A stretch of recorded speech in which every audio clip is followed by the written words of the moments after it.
J Squad. We gotta find. Now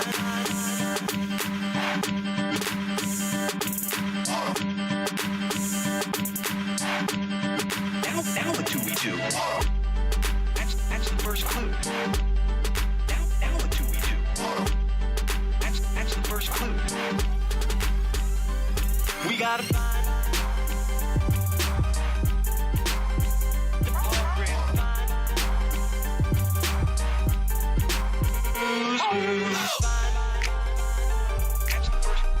That's the first clue. We gotta find. That's the first clue. That's the first clue.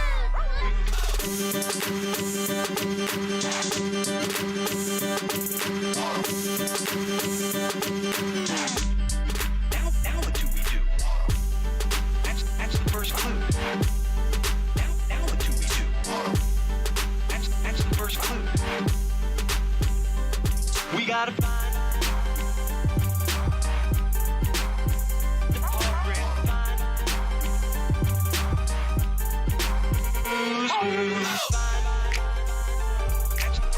That's the first clue. We gotta find.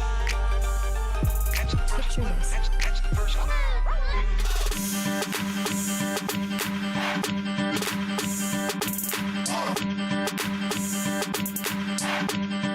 Now what do we do?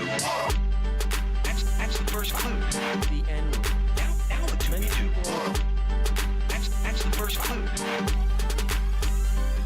We gotta find.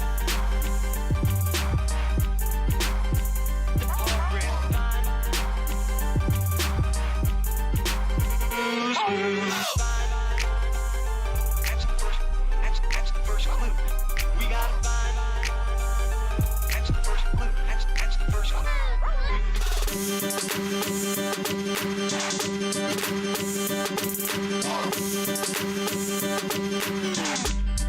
Now what do we do? That's the first clue. Now what do we do? That's the first clue.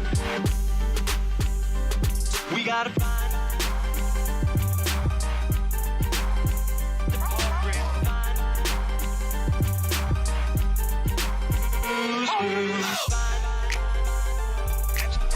That's the first clue. We gotta find. That's the first clue. That's the first clue.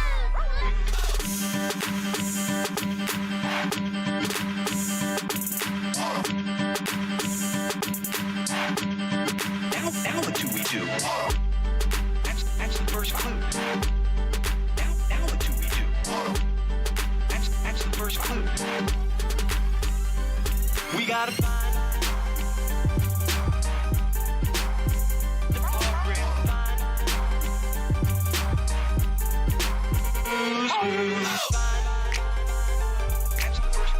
That's the first clue.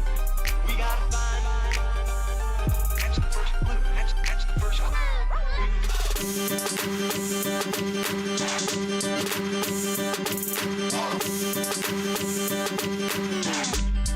Now what do we do?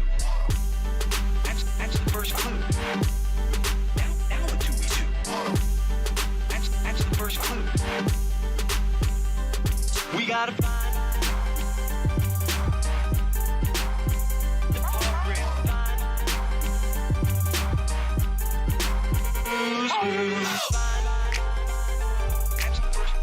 That's the first clue. We gotta find. That's the first clue. That's the first clue.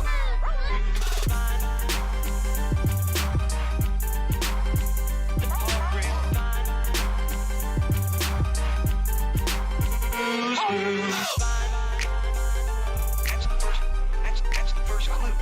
We gotta find. That's the first clue. That's the first clue. Yo, what is going on? How y'all doing today? I see Grizzle is already in chat. If you haven't been paying attention, it's been a fun day. It's been interesting trying to explain censorship to people who only understand censorship when it's against someone they disagree with. We'll talk about it a little bit. And I kind of set up like there's not a lot that I know I want to cover. Like there's things out there But some of it's like shitter drama that I don't care about. Some of it's like I don't want to keep going into like Tectone and all of that stuff, even though it seems kind of funny that he may not be getting the same amount of views he had before. But other than that, it's, you know, there's all the stuff around collective shout. The problem is that like the people who are covering it are absolute aides, and it's just cancer over and over and over again the way they try and talk about that situation. Which gets into where where I was talking to him today. I'm actually gonna check something on Twitch. Twitch. Tectone.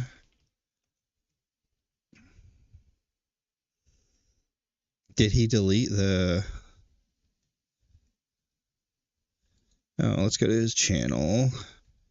I don't want you to play anything. Videos. He deleted the... It looks like he may have deleted the stream that didn't do so well. Unless it's one of these. Maybe this one, 100 and something views. Anyway, I may look at that more offline. Let's get things. I don't even have Rimworld started up right now. What am I doing with my life? Get Rimworld open. Why are you validating Rimworld? Boom, boom, boom. But yeah, it's been interesting. I've been going at it with, what is it? Jay Viper is his name. Jay Viper is probably one of the lowest of the low when it comes to like anti-woke intelligence. I've never seen him do anything but parrot his own, or parrot other people's ideals. And watching him kind of go through this whole situation where me and him are arguing about censorship is just been funny. Like he says something, I say something, he doesn't respond to it. He doesn't actually respond to what I say. I mean, there's just all sorts of weird stuff. Maybe I need to pull up the tweets on it.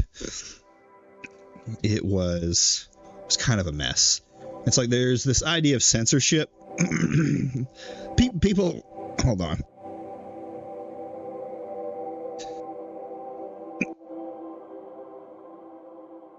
Sorry, my throat is a little off today. I think I have allergies that are affecting me, and this heat at work is just absolutely brutal. Or heat here in the garage and just in general is absolutely brutal. Boom, boom, boom, boom. Reading. Boom, boom, boom. Game capture. Rimworld. Why does it always do this? I always need to get this set up before stream, and I never do. I never get it set up before stream. I always say I need to. And then a stream comes, and I'm just like, I'll just go with that. Boop. There we go. There we go. Let's go ahead and get these audios set so y'all can actually hear any videos I watch. Boop. Let's do this too. Boop. No, I want you to be on your own. No. There you go, big boy.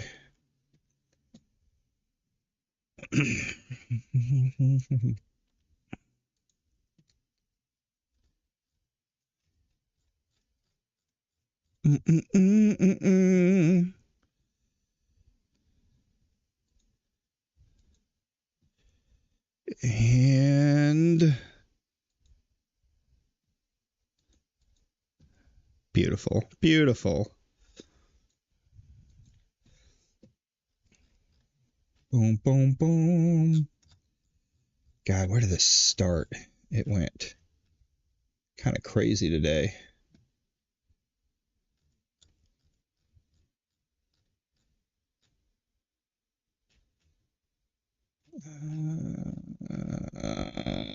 Bear with me.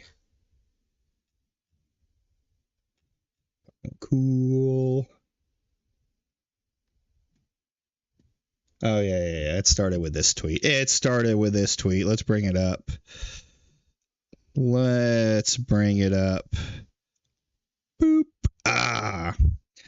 So I thought I'd take a shot. This guy will say something like this. Like, he'll answer me back. We were talking about this situation up here.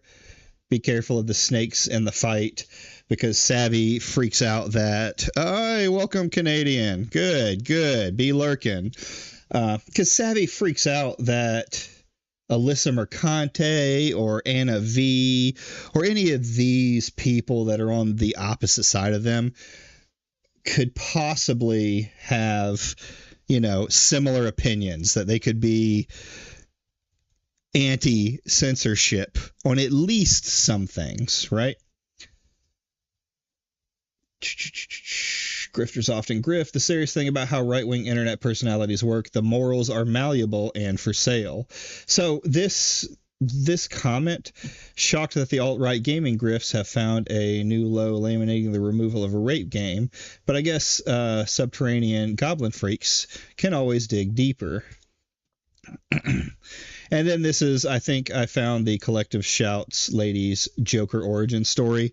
I guess finding out about the boat. Like, they're trying to say that she's a hypocrite because she doesn't believe that the porn game or the rape game should be on Steam, but she doesn't like Collective Shout because they were trying to remove all porn games, which you can't really see that.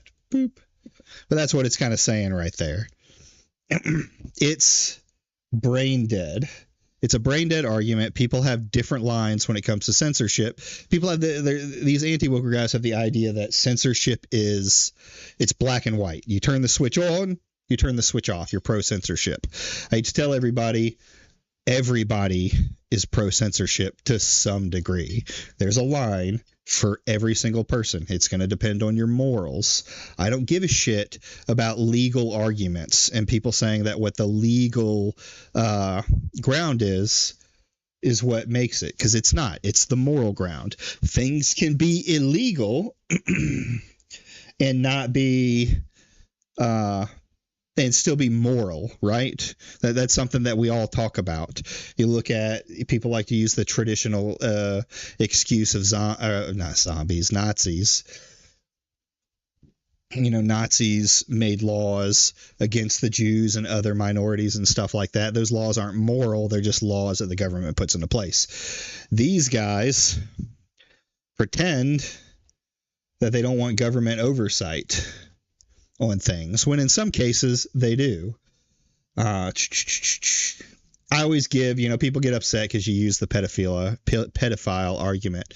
You say, well, by American standards, free speech is, or not free speech, CSAM material is censored, right? Well, no, that's not the same thing. Well, it is. It's a form of speech that is censored because it causes harm to children. Same thing with like re-uploading rape videos, or now in the United States, revenge porn, things like that.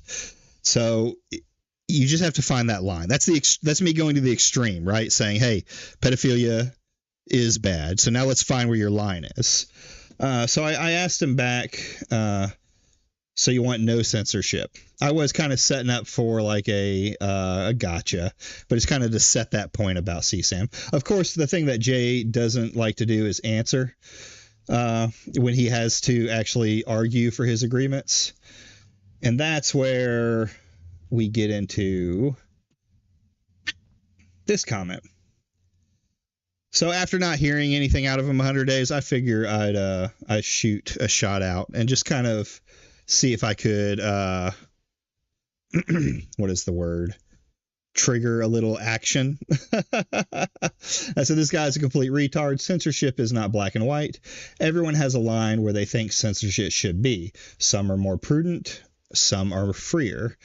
No one is a free speech absolutist, which I was wrong. I met a free speech absolutist today, or at least he says he is.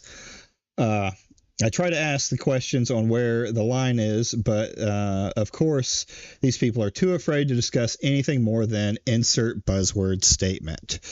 And this got him pretty heated, it seems, because he actually came in and argued with me. Now, there's a bunch of other stuff. Did he quote tweet me? Is that what happened? Yep, there it is. He quote tweeted me, coming in and saying, it's okay to censor adults from adult content crowd is trying to convince us that there's serious people again, and that we should trust them while fighting against censorship that is asking down completely legal content. They always want to go for the legal argument, right?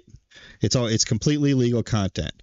So my argument is, hey, if the government made it illegal, would you then be okay with it being censored? Like that's the point.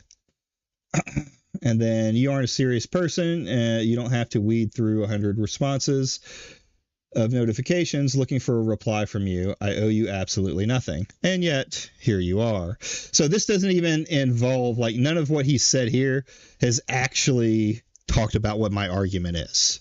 It's just put me in this bubble, talk about it being a legal argument, talk about how unserious I am, and then say I don't owe you anything. That's it. Nothing about is freedom of speech a black and white subject? Is it anything else?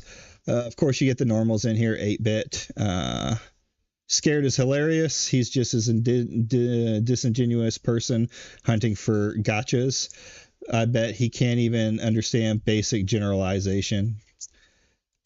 Bud, you can't even understand basic censorship. Can't understand the very basics of free speech. So we go back and forth here, and a lot of it is like, when did I say that, retard? Because I never did say I was, I never did say I was censoring, information. I never said I was, pro censorship. And I kind of responded back. When did I say that, retard? You didn't even engage with my post, which is true. This is the exact low IQ BS I'm talking about. When you have no idea on my position, but you will say some random buzzword statement and act like you understand censorship. Keep keeping on, dumbass. If you actually want to talk about censorship on an intelligent level, I'll be here. And then, my boy comes in, 8-bit Eric. My boy comes in, so I have to show him a little love.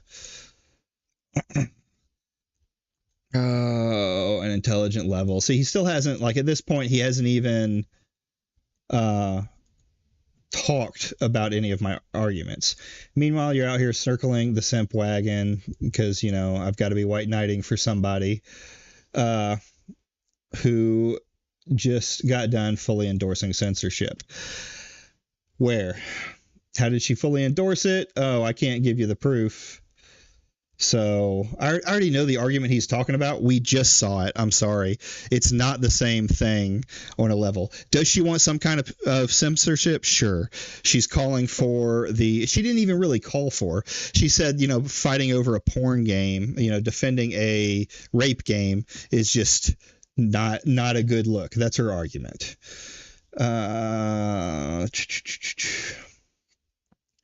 Me just kind of clapping back. He never really gets to it. Like, there are two things to describe you perfectly. He's trying to do the same thing that I'm doing to him. They describe you perfectly. Is call them buzzwords all you want, and yet there you are. When did? But as you see, like, this whole time, he has yet to actually engage with my argument about censorship until I think we're about right here. Yeah. So I tried again. I said, somehow you never engage with the argument. You prove me right with every comment. Here, I'll try something. Where is your line on censorship? Don't censor legal media. I've already made it incredibly clear, but you have to have a difficult time grasping the basics.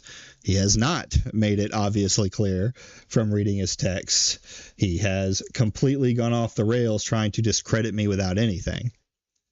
Also, I'm not having a discussion with you further. You are absolutely in bad faith. That's not how bad faith works. And I'm not interested in your opinion anyways. Spoiler alert. He continues to engage. So if the government made porn illegal, would you follow that? He tries to say, well, sure, let me pretend free speech doesn't exist, which is just trying to hide the argument. Like, yes, this is a hypothetical where the government ignores free speech, just like they've ignored our privacy, just like they've ignored due process recently. So, yeah, they absolutely will ignore the Constitution. Many things come around that in the name of safety, people take away. If you watch, a lot of people are like, well, it would just make us safer if this happened, or if the government did this. It's what Collective Shout is trying to do, and in a lot of situations, and trying to use children as a weapon against these companies and these ideals, and against the American people, to try and make them feel more happy with the government having more outreach, right? Then I mentioned Pornhub, and then after this, it's kind of the same thing over and over and over again. Let me go to my account again.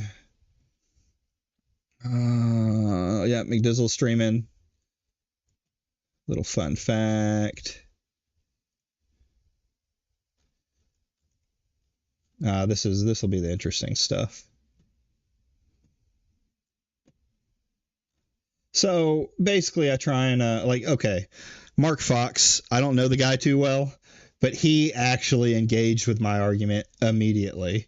So I want to showcase this, because I guarantee I don't agree with him in a lot of things. He's very much a gooner, but at least he seems to be proud of it, because his page, I don't think I can even pull up his page on YouTube. I don't know that he has any nudity, but it's just constant sexualized images on there. I missed that comment. I said, there's a line I can work with, for the most part, agree with. My position is these games should be on Steam, which I've changed that position. My original position was I don't care. And I think that porn games shouldn't be on Steam, right? And there's still some caring about that argument. In a sense, I think the better option, I think a good option is porn games be on a separate platform from games, or from a platform that kids are using to buy stuff. Though I think the better solution now, after reading and processing my thoughts and thinking about things with it, that it's better to have more robust parental controls. If I, as a parent, can censor, because that's what I'm doing as a parent, what I want to censor, and then feed, as my kid gets older, feed them that kind of the kind of open up their freedoms, right? You stay very restricted in the beginning. As a baby can't do anything. As a toddler, they can't do anything. You start getting into my son is, getting to, 4 or 5 years old. Well, now he can start playing games. So he likes Fortnite, of course, because why not? And he likes Minecraft. So in Minecraft, he can't play on any servers. I'm not going to let him on a server. On Fortnite, it's very different. There are, he can't go on any public servers, but he can play with his cousins. And you set the parental controls, the Epic Games, Fortnite's parental controls are in my opinion, very good, because I can set like no one can talk to him, no one can come into, no one but people on his friends list can come into his group, his squad. So there's stuff to set there. Steam does not have that. I'll see if I can share. All right. So a good example is, let's go Obsidian.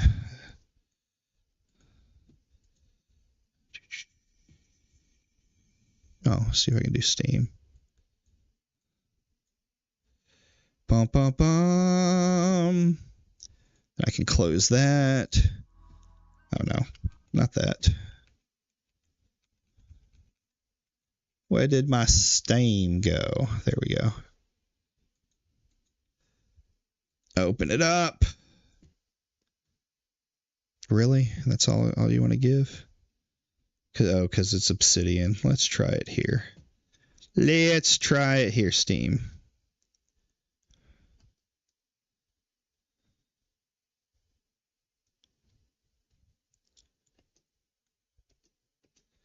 Old man trying to use things. Oh, yeah. I guess it's because it's... Let's do another one. Display capture. This one? I don't want to... Not that one.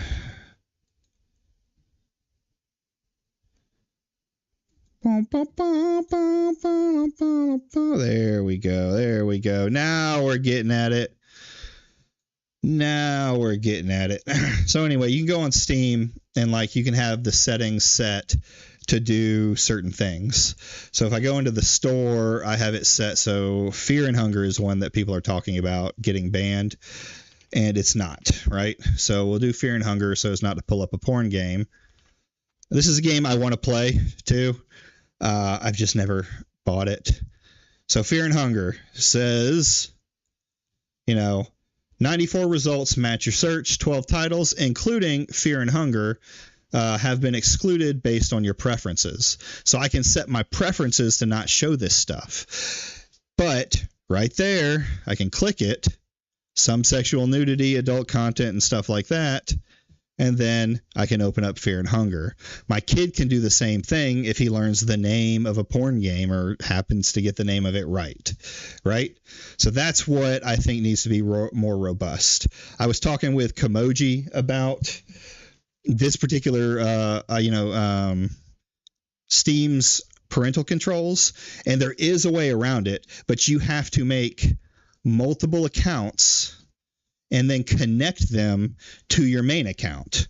I have done that for my kids, but that to me is more than the average person, the average non-Twitter gaming sped is going to do to be able to actually set up the parental controls. It needs to be simple.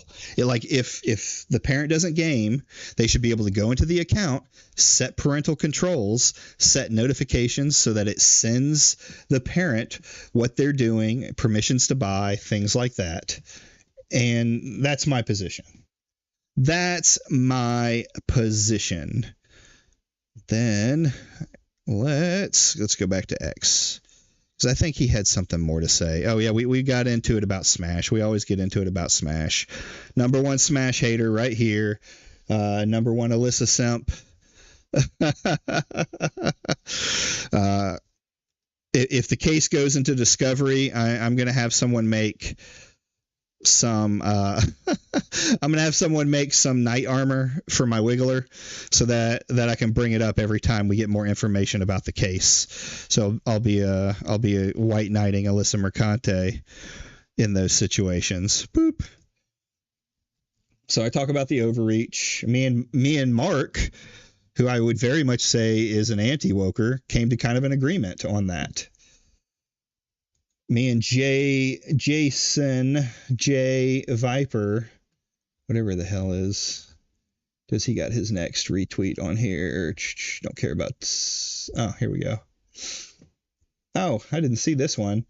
This dope actually thinks this Smash JT petitions is petitioning the government. Yeah, I'll take the L here. So here we go.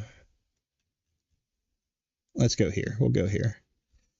So I started talking about,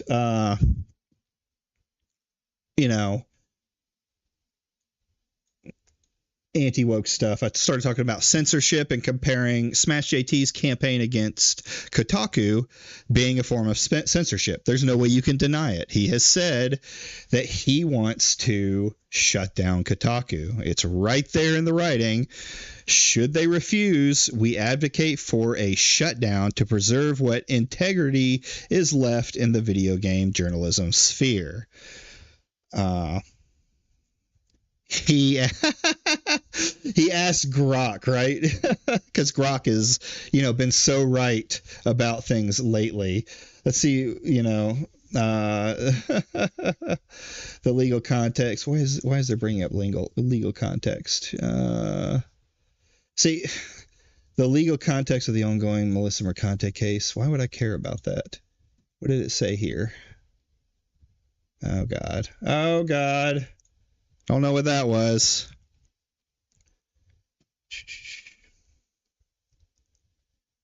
Urging the parent company to insist on an unbiased reporting is now censorship. Yep, you're an idiot. Thanks for playing libertarian.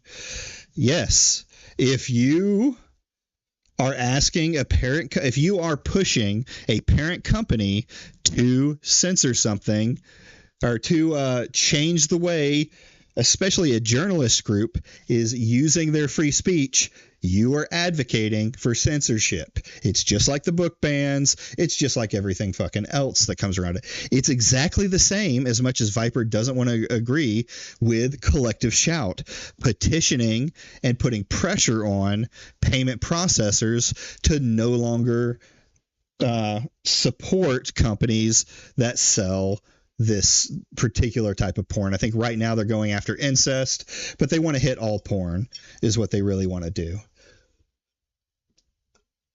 At least all the games I've seen lately on the lists were incest games. Can't say that I cry over incest games, though it would be unlibertarian of me to say that they should be censored, right? And that's where the Collective Shout is wrong, right? Because it's payment processor. So it basically means anybody who sells these games can't process through those things. You'd have to use like crypto coin or something. I don't know. So we go through it again. I'm not going to keep doing this. I make fun of them for using Grok. We talk about it being activism. I give this guy a photo of my pigs because he seems angry, or my pigs because he seems angry. And then we got to where is it? This comment, because this one did really well. He said, where is this petition to the government? And I was wrong here. Government's not the right choice. He was petitioning the company itself. Still censorship. Doesn't even change my argument in the least. And of course, they like to call me a little piggy. It's nice of them, considering my avatar is a pig. And then I said this little piggy came with receipts. Demand the shutdown of Kotaku. I mean, you can't say it any more regularly than that, right? They want to shut down Kotaku. You go into the article, he doesn't say this exact words in the article, but he does say it on his article, right? There's probably a very good reason he didn't put it in the petition. We go back and forth some more. So what is he? View engagement posts. That's where he gets into this. And he only ever brings up this statement. He fails to mention that Smash very well said, demand the shutdown of Kotaku. And he also ignores the fact that in the article, he asks for the shutdown of Kotaku. We go back and forth a few more times after this, but a lot of it's the same thing. Him saying that it's not censorship, me showing him the evidence that it is, trying to explain it in another way. We end up stop talking, right? So that brings us to the whole argument. That's pretty much what happened online. I don't know how to make a retard unretard himself when it comes to censorship, right? It's clear censorship is a very, very broad term in general that can mean different things to different people. So there's a legal definition, which I don't think matters as much when you're talking about censorship, because I think it's more important to talk about the moral argument behind censorship versus, trying to say, well, if it's legal, they should do it. Well, what happens if the other side of the, government, the people you don't like make it illegal and censor it? Is then your position going to change because it's a completely illegal argument? No, you should keep fighting so that things that should be legal stay legal and don't get censored. I feel like these guys constantly talk about the legal argument because they don't want to have a discussion about the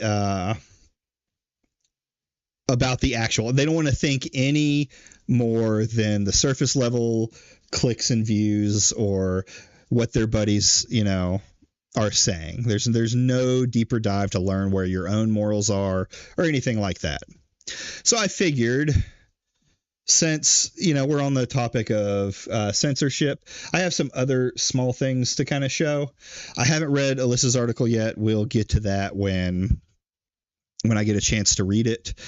I've been unfortunately too busy to, and I don't want to watch Smash's video on it until it comes out.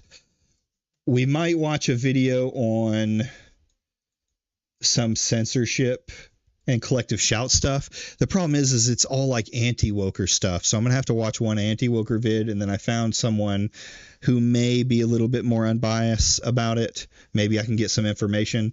It's hard to find good information about what's happening with collective shout.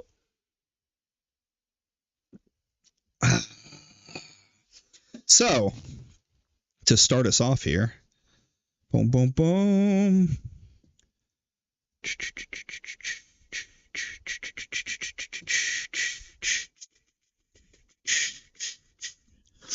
I thought we would start off with a pretty interesting start to censorship in general.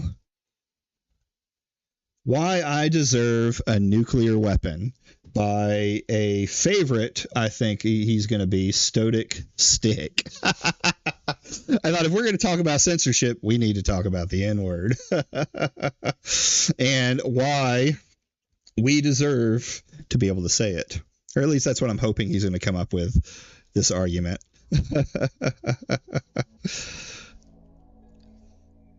Bum, bum, bum, bum. Let's put it up there. Let's load up the colony and see if we can save.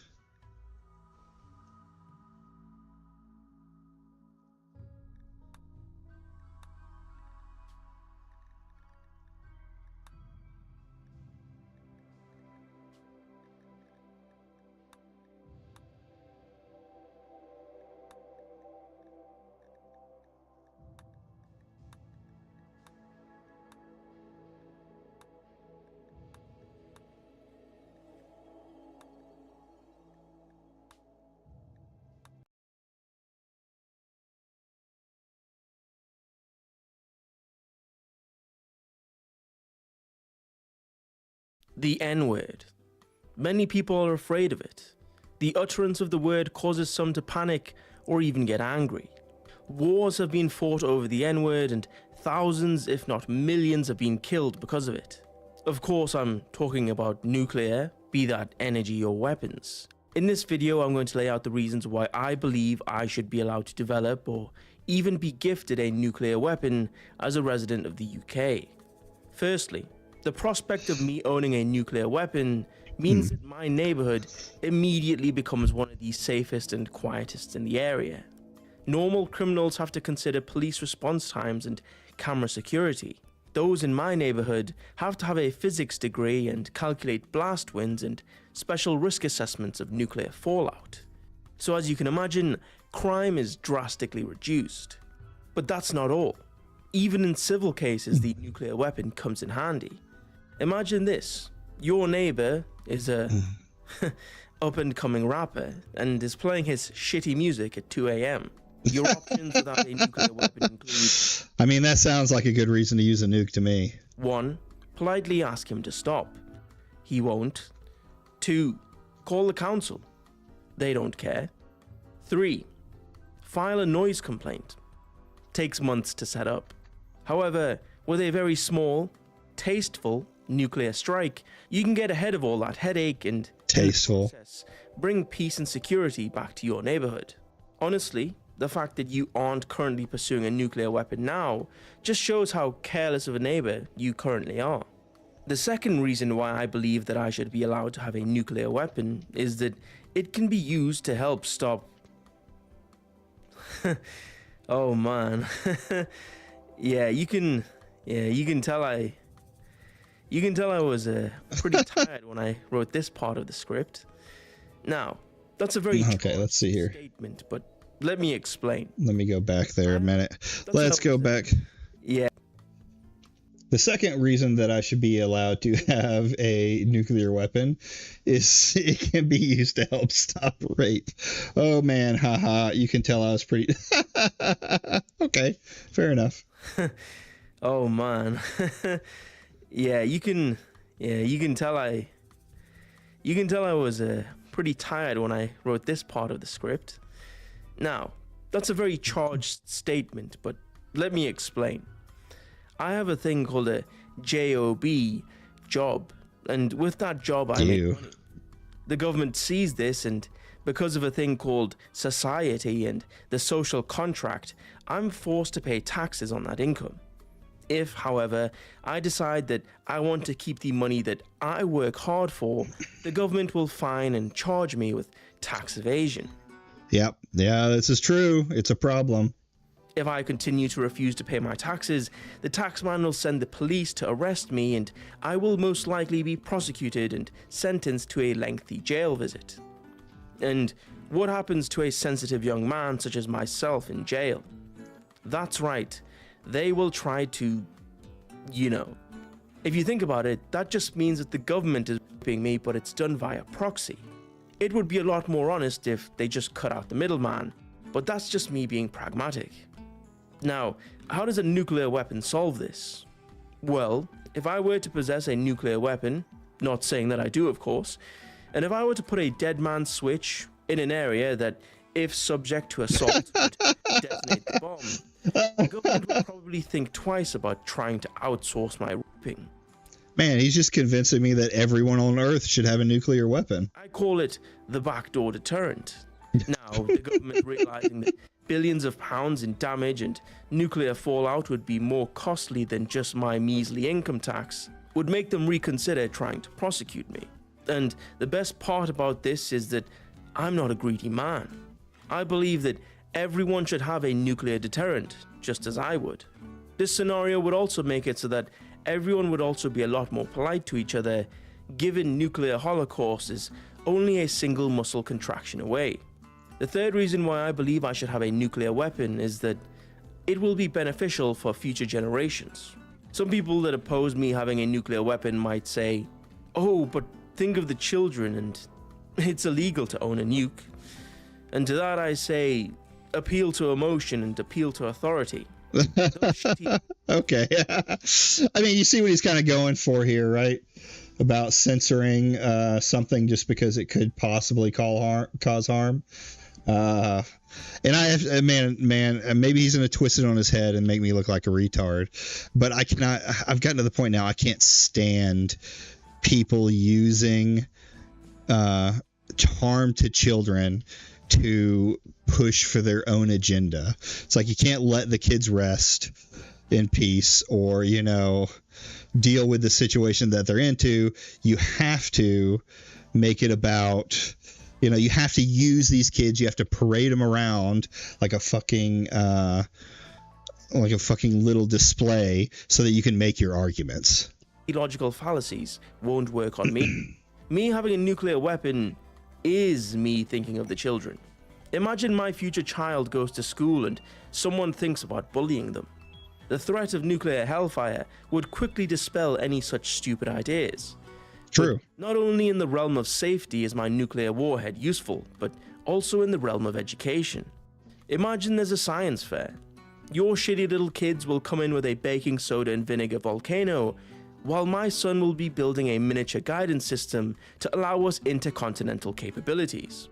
Your son will be making a shitty little copper wire and magnet generator, while my son will be designing and building nuclear enrichment facilities.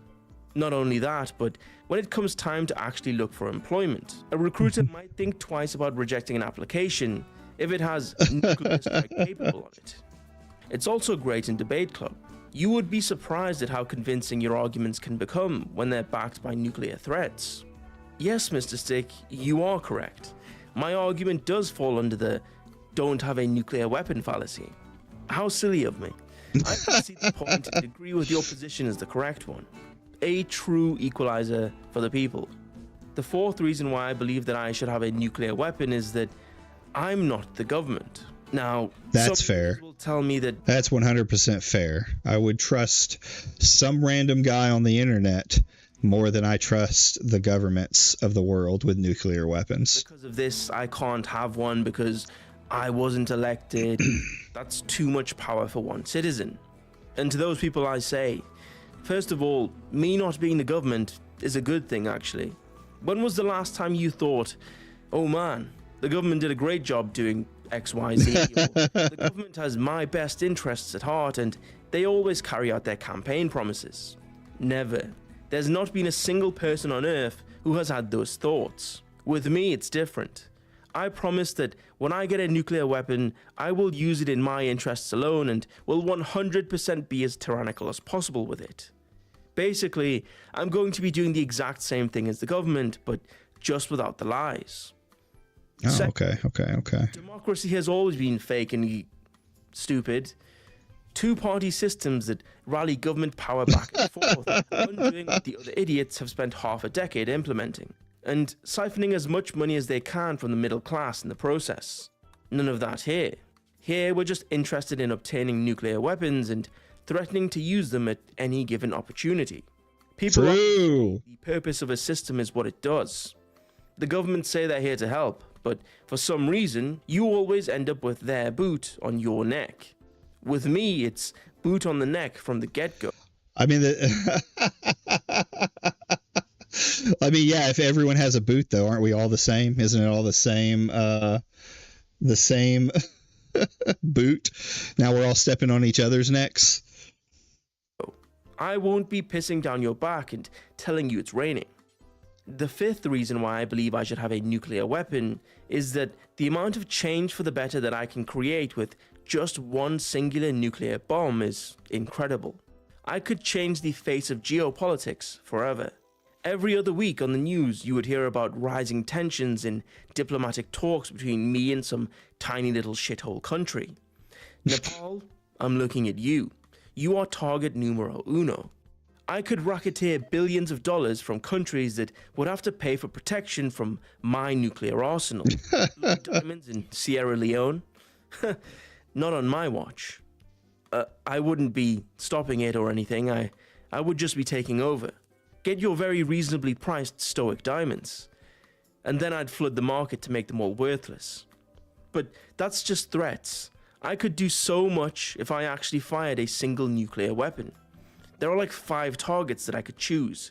I could end pollution in the oceans, destroy half of Twitter's daily active users, and bring down scam calls by 90%. And that's just one target. If I'm being really innovative, I could even create a nuclear strike as a service company, which would easily be a tech unicorn. Imagine all the shareholder value that you could create with a nuclear bomb. I'm surprised that the big tech companies... So at this point, he just sounds like the government, right? Big tech companies bet on nuclear power to fuel artificial intelligence. haven't worked their way into this space yet. But I guess that's what Palantir is currently working on. The sixth reason why I believe that I should have a nuclear weapon is that with one, I could run the greatest and most successful political party ever seen. I could solve literally every problem that anyone has ever had. Housing market is way too high? Well, we'll see about that when Zillow has to start listing the local fallout radius on their home listings. Energy costs have gone through the roof in the past few years. Nuclear energy, the cleanest and most cost-efficient source of energy, is within reach. This part isn't even satire. All right, now we got to get out of here. Nuclear energy is not nearly as used as it should be. It's just a catastrophic failure of governance. Skyrocketing crime and disorder across the nation. We will capture violent criminals and force them to work in radiated workplaces. And with the increased exposure, who knows? They may even grow a third arm and become more efficient at their jobs. My political party will also make littering punishable by death in all instances. I am 100% pro-death penalty to anyone who chooses to litter. We will also be extending the same... Well, you know, if you use the nuke, it would be a two-part problem. Not only would you use the death penalty on the litterers, but it would also destroy all the litter. Courtesy to people who refuse to take their shopping trolley back to the return. Some people may disagree with these policies. Ooh, shopping trolleys, that's a big one. Everybody who doesn't return your trolley to the or your cart, excuse me, I don't know why I'm saying it in the British way. Everyone who, you know, doesn't put their cart back deserves to be slowly killed by the nuclear fallout. He's citing them as inhumane or not proportional to the crime. And to those people we say, how are you going to stop me? That's fair. What nuclear weapon? The seventh reason why I believe that I should have a nuclear weapon is that I would be far more responsible than anyone else with a nuclear weapon. There have only been 2 nuclear bombs ever dropped on civilians in history. That's right. Both of them were by the United States military. Yet, they continue to own hundreds, if not thousands of nuclear weapons spread across their military bases and launch sites. I, however, have fired 0 nuclear weapons on civilian populations. So, if we're going to go by that track record, I am more responsible than the United States military when it comes to nuclear armaments. There's also precedent that a single man having nuclear weapons is not... To be fair, you know, we were the first ones to test it out, so we knew it'd be big. We just didn't know how destructive, I guess. Take a look at North Korea. Kim Jong-un has had nuclear weapons for years, and yet he has not caused World War III or the nuclear death of the planet. Shit, just look at the image of him watching a nuclear test. Absolutely ridiculous levels of swagger. Cigarette in hand, looking straight into the mushroom cloud.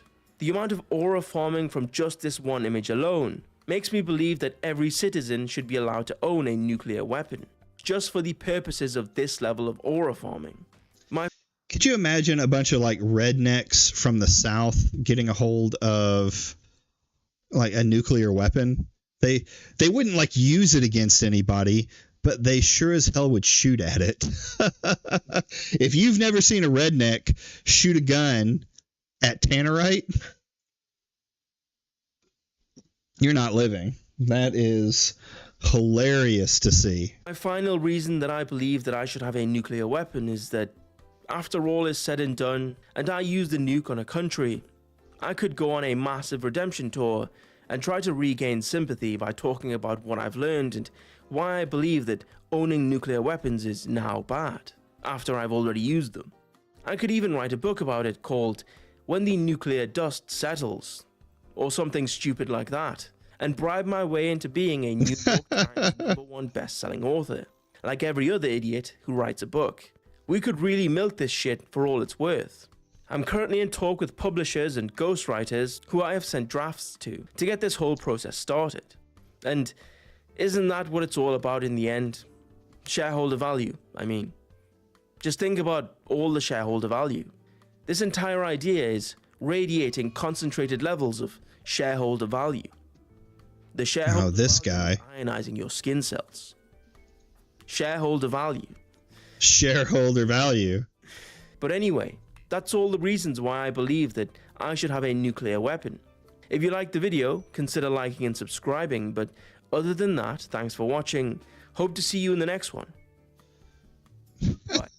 So he said the N-word in the beginning. He kind of threw me off there. But his videos are always a little bit of fun. Not what I thought it was going to be. What a good start.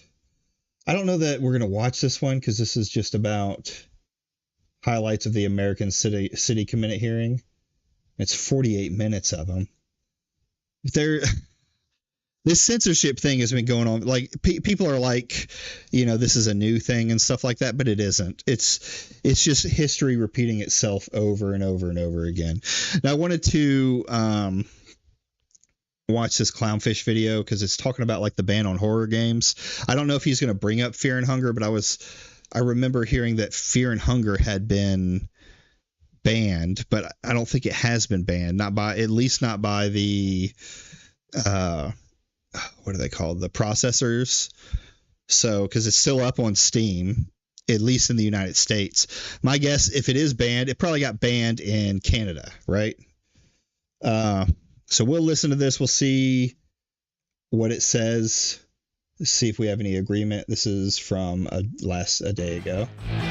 I've never watched Clownfish TV, so we'll see what's up. Guys, welcome back to Clownfish TV. This is Neon. I'm not here with Geeky Sparkles. We're going to talk about Steam. We're going to talk about itch.io. We're going to talk about horror games and how it looks like some horror games are potentially getting caught up in this ban, the payment processor ban. We talked about this last week. There's some activist group out there, Collective Shout, I think is what they're called. Yeah, Collective Shout.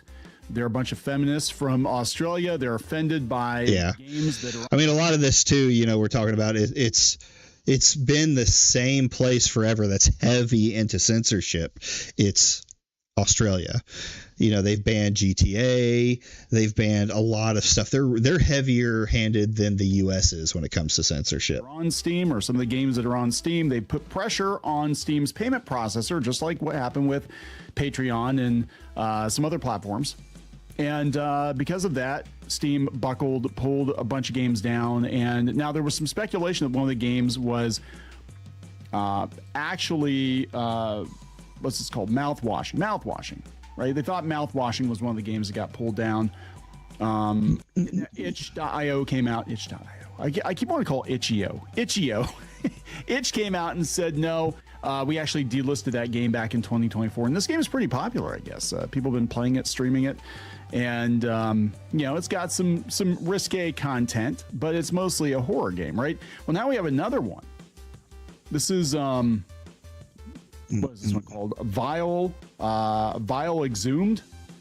Apparently that one has been banned from Steam as well, but they said that it's no worse than your typical Kojima game. So I think they're going to... Vile Exhumed, that sounds familiar. Players are no longer going to trust Steam, no longer going to trust Itch anymore. And I have to wonder how long, I'm going to be honest, how long until... I think people will trust Steam because I think a lot of people are realizing that Steam doesn't really have a choice in it. It could cost them a lot of money to put their foot down and say these games can be on there. And I've heard the argument of, Steam making their own processing, payment processing, which isn't a bad idea, but you're having to fight against the two largest on the globe and get banks to agree to start using you. And then you have to get all that infrastructure built up. It wouldn't be something that would happen quickly. And I just don't know if Steam has said that they're going to do that. At least I haven't seen anything as of yet. Gabe decides to just call it a day because he seems like he's barely interested in Steam. He's more interested in AI and like tooling around on his boat or whatever the hell he's doing these days. How long until they just sell Steam to like Microsoft or something? And I know people are like, that will never happen. I'm like, bullshit. It will absolutely happen at some point. I just don't know. What did he say? It will add something. on Steam. He's more interested in AI and like tooling around on his boat or whatever the hell he's doing these days. How long until they just sell Steam to like Microsoft or something? And it will never happen. I'm like, bullshit. It will absolutely happen at some point. I just don't know which company. Don't know if Elon Musk would be interested in that. I have no idea. But I think the day is coming, especially with this payment processor thing. I think this might actually hasten the sale, because if they're like, well, we can't even, like, we don't want to be responsible for these games anymore. We can't take payments. Gamers don't trust us. It's somebody else's problem now. We're going to sell Steam. It's somebody. Deeply personal horror story distributed individuals on all computer interface covering secrets about adult film actors. Okay, it's not the one I thought it was.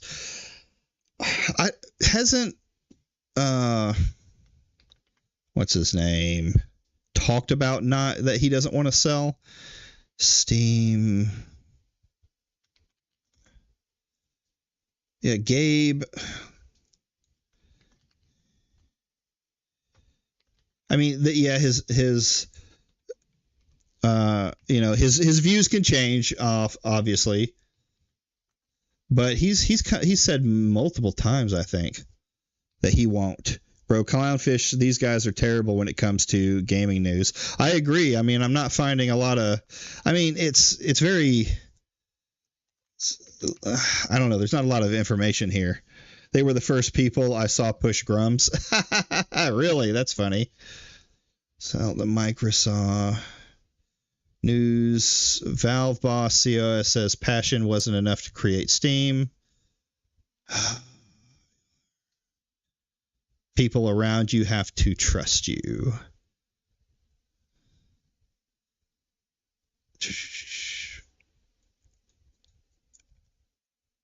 And there's selection bias, survival bias, and others. So yeah, I've seen him. I could have sworn I've seen Gabe talk about not selling Steam before. It's always a possibility. Things can change. Things can,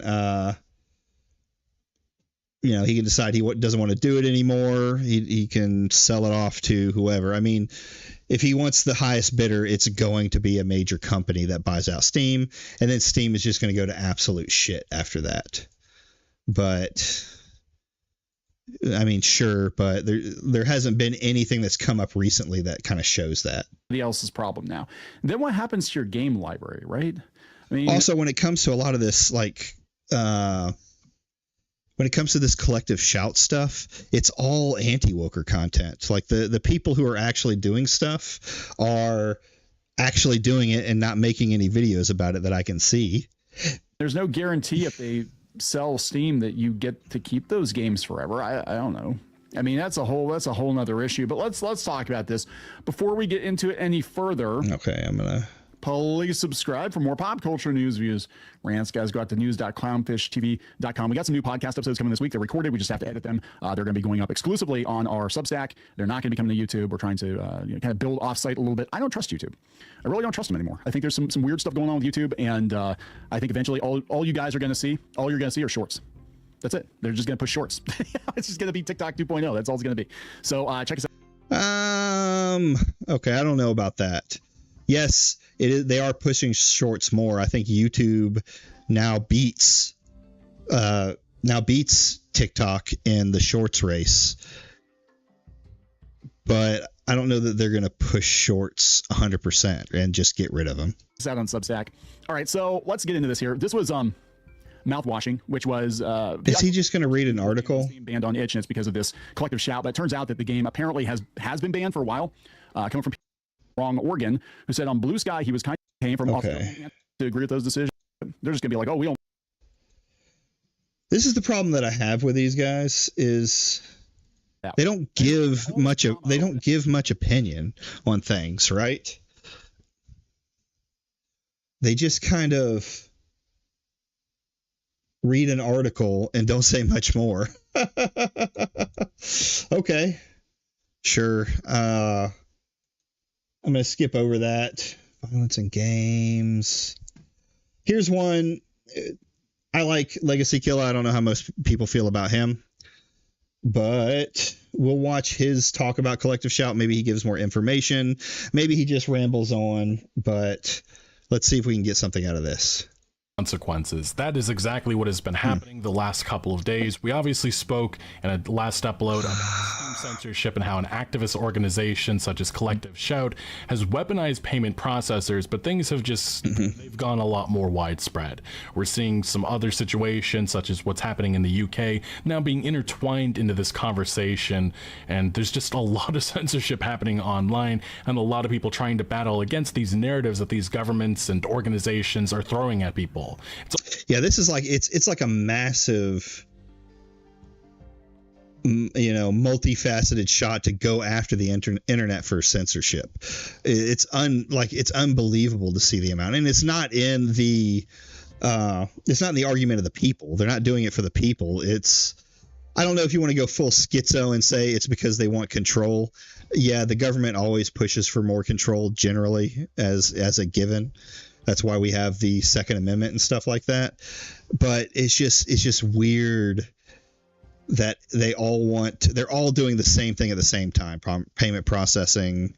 It's payment processors. It's what's the other one? What's the other one?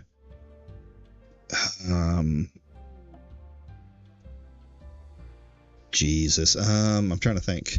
It's laws. The laws came out in the UK. Now we're seeing the laws in the US starting to come to pass. It's just crazy. It's just absolutely nuts that it's all happening at the same time. And I think they're pushing hard on something so that they can throw something else at us.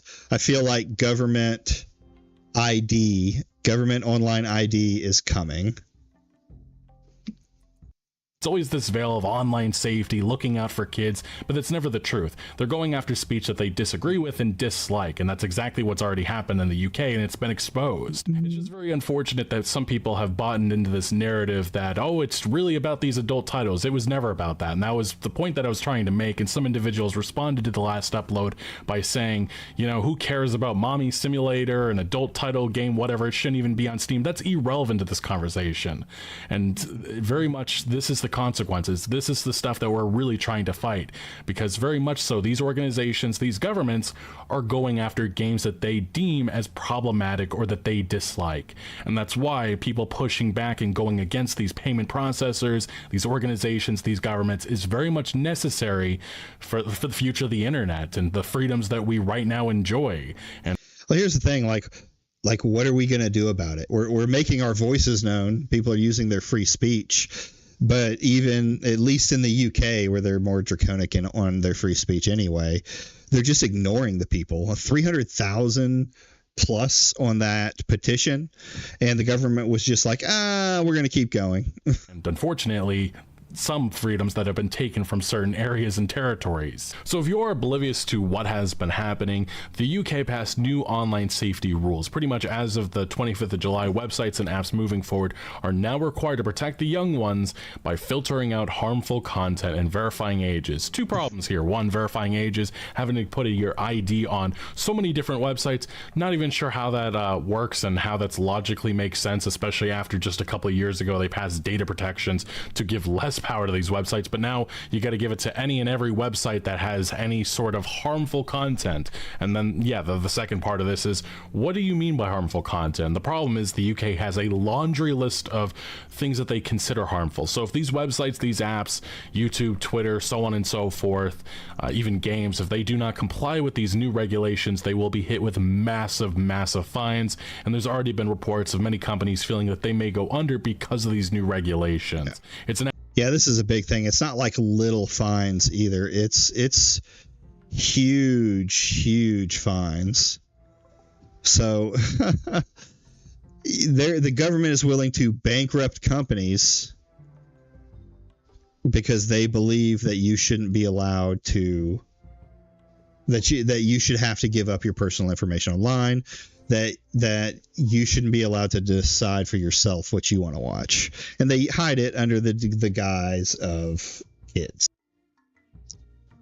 an absolute disaster, an attack on freedom of expression, freedom of speech, and it's going to get worse, especially as other government agencies are looking into similar action in their respective territories. And yes, VPN downloads have spiked in the UK. This is the obvious outcome, and there's already been rumors that the UK may be looking to regulate VPNs and have them banned, although right now that remains as a rumor. And very much so, it is important to understand this whole protect the young ones thing. All the subreddits and things that actually are support groups for something that may be relevant to people under 18, now they're banned because of stuff like this. And the UK, the government does not care at all to responses bringing up how, detrimental this will be to young people's minds and such, their mental health. And it is important to understand, though, this is just a veil. It isn't really about, the young ones looking out for them. A UK lawmaker pretty much admitted this in a recent interview. Here's the clip so you can understand. If it's just about children, is it just about children, or does it focus on adults? That should be an elite squad. Barry, does it just focus? Protect It's not. 13-year-old I'm sorry, girls. the elite squad is not about children, actually. Labor MP here, and I love how they divert. They don't want to address this because it isn't about just the young ones. It's very much so about control. Shall I read you the thing? An elite squad of police officers is to monitor social media for anti-migrant sentiment. I don't think. And that immediately came out after this Online Safety Act. It's really, again, it's about whatever the government deems wrong, and they use this bill, think about the kids, to go after what they really want. 13-year-olds are engaging that. So is it also to monitor adults? Simple question, yes or no? Yes, of course it will. Okay, there we go. And that is probably the most dystopian statement that I've ever heard. Yes, of course we'll be monitoring adults. Like, what? And that's what the U.S. wants to do too. They're passing the similar bills. And that's just absolutely nuts. It's straight up turning us from, it's like completely abandoning, or if these laws go through in the United States, I'm hoping that even the conservatives won't want this bill to pass. But it just completely, if it does, it completely undermines the Constitution altogether. And it just basically shows that the government, the new administration, and even some of the, older administrations have been slowly eroding away at the protections that the Constitution gives us. But, I mean, that politician in the UK just flat out said it. Trump didn't seem to have a lot of disagreements when he was sitting with Keir Starmer and talking with him. There's some article from fucking some shitter site that is what is this? What? No. Boom. That was talking about like Trump saying stern words, but there's like no proof of that. It seems like they're all buddy right now. So, as far as I'm concerned, we're going to be censored as of soon, and the government is going to take over control unless people do something. And that's all he needs to say, because that's the brutal, honest truth. And that's why it isn't surprising that there has been a massive petition here, almost 400,000 signatures. That's nuts. The Online Safety Act. Those who live in the UK are, voicing their displeasure with this, and the government has responded to this bill by, this petition, in which it's supposed to go in front of Parliament, by just saying the government has no plans to repeal the Online Safety Act. Yeah, there it was. That's what I'm talking about. They just straight up said, like, when the UK government, their petition website isn't like our petition website here in the United States. If it gets a certain amount of views, I think it's 100,000, they have to say something about it. They have to talk about it in Parliament. And their response was, we're not going to do anything about it. Sorry, this is the new world. Just V for Vendetta world is where we're at now. Voices in the UK. That's why many people are worried about, again, similar regulation happening in other territories. There's already been rumors that the EU could be drafting something, and even in the United States, this was something that began around the 118th Congress, but now it's going to be reintroduced for conversation, and this immediately needs to be struck down. It's a similar act, the Kids Online Safety Act. Again, we're just seeing so much censorship, so much over-regulation, and again, it just gets me worried about the future of the internet. internet, because none of this is going to be beneficial. It's not going to stop young ones from seeing harmful content. It's just going to throw them in darker areas, and the government doesn't care about this because, again, it's about control. It's a mere veil for going after what they really want to accomplish here, which is regulating speech of adults and going after wrong thing, whatever the government deems as. So in the UK, you already have this idea where you can get arrested for your speech online, especially if they consider it harmful. There was a guy who was arrested, for making a comment about some of the immigrant stuff over there, and he was arrested for his comments on X, and I think it's like 11 people saw it.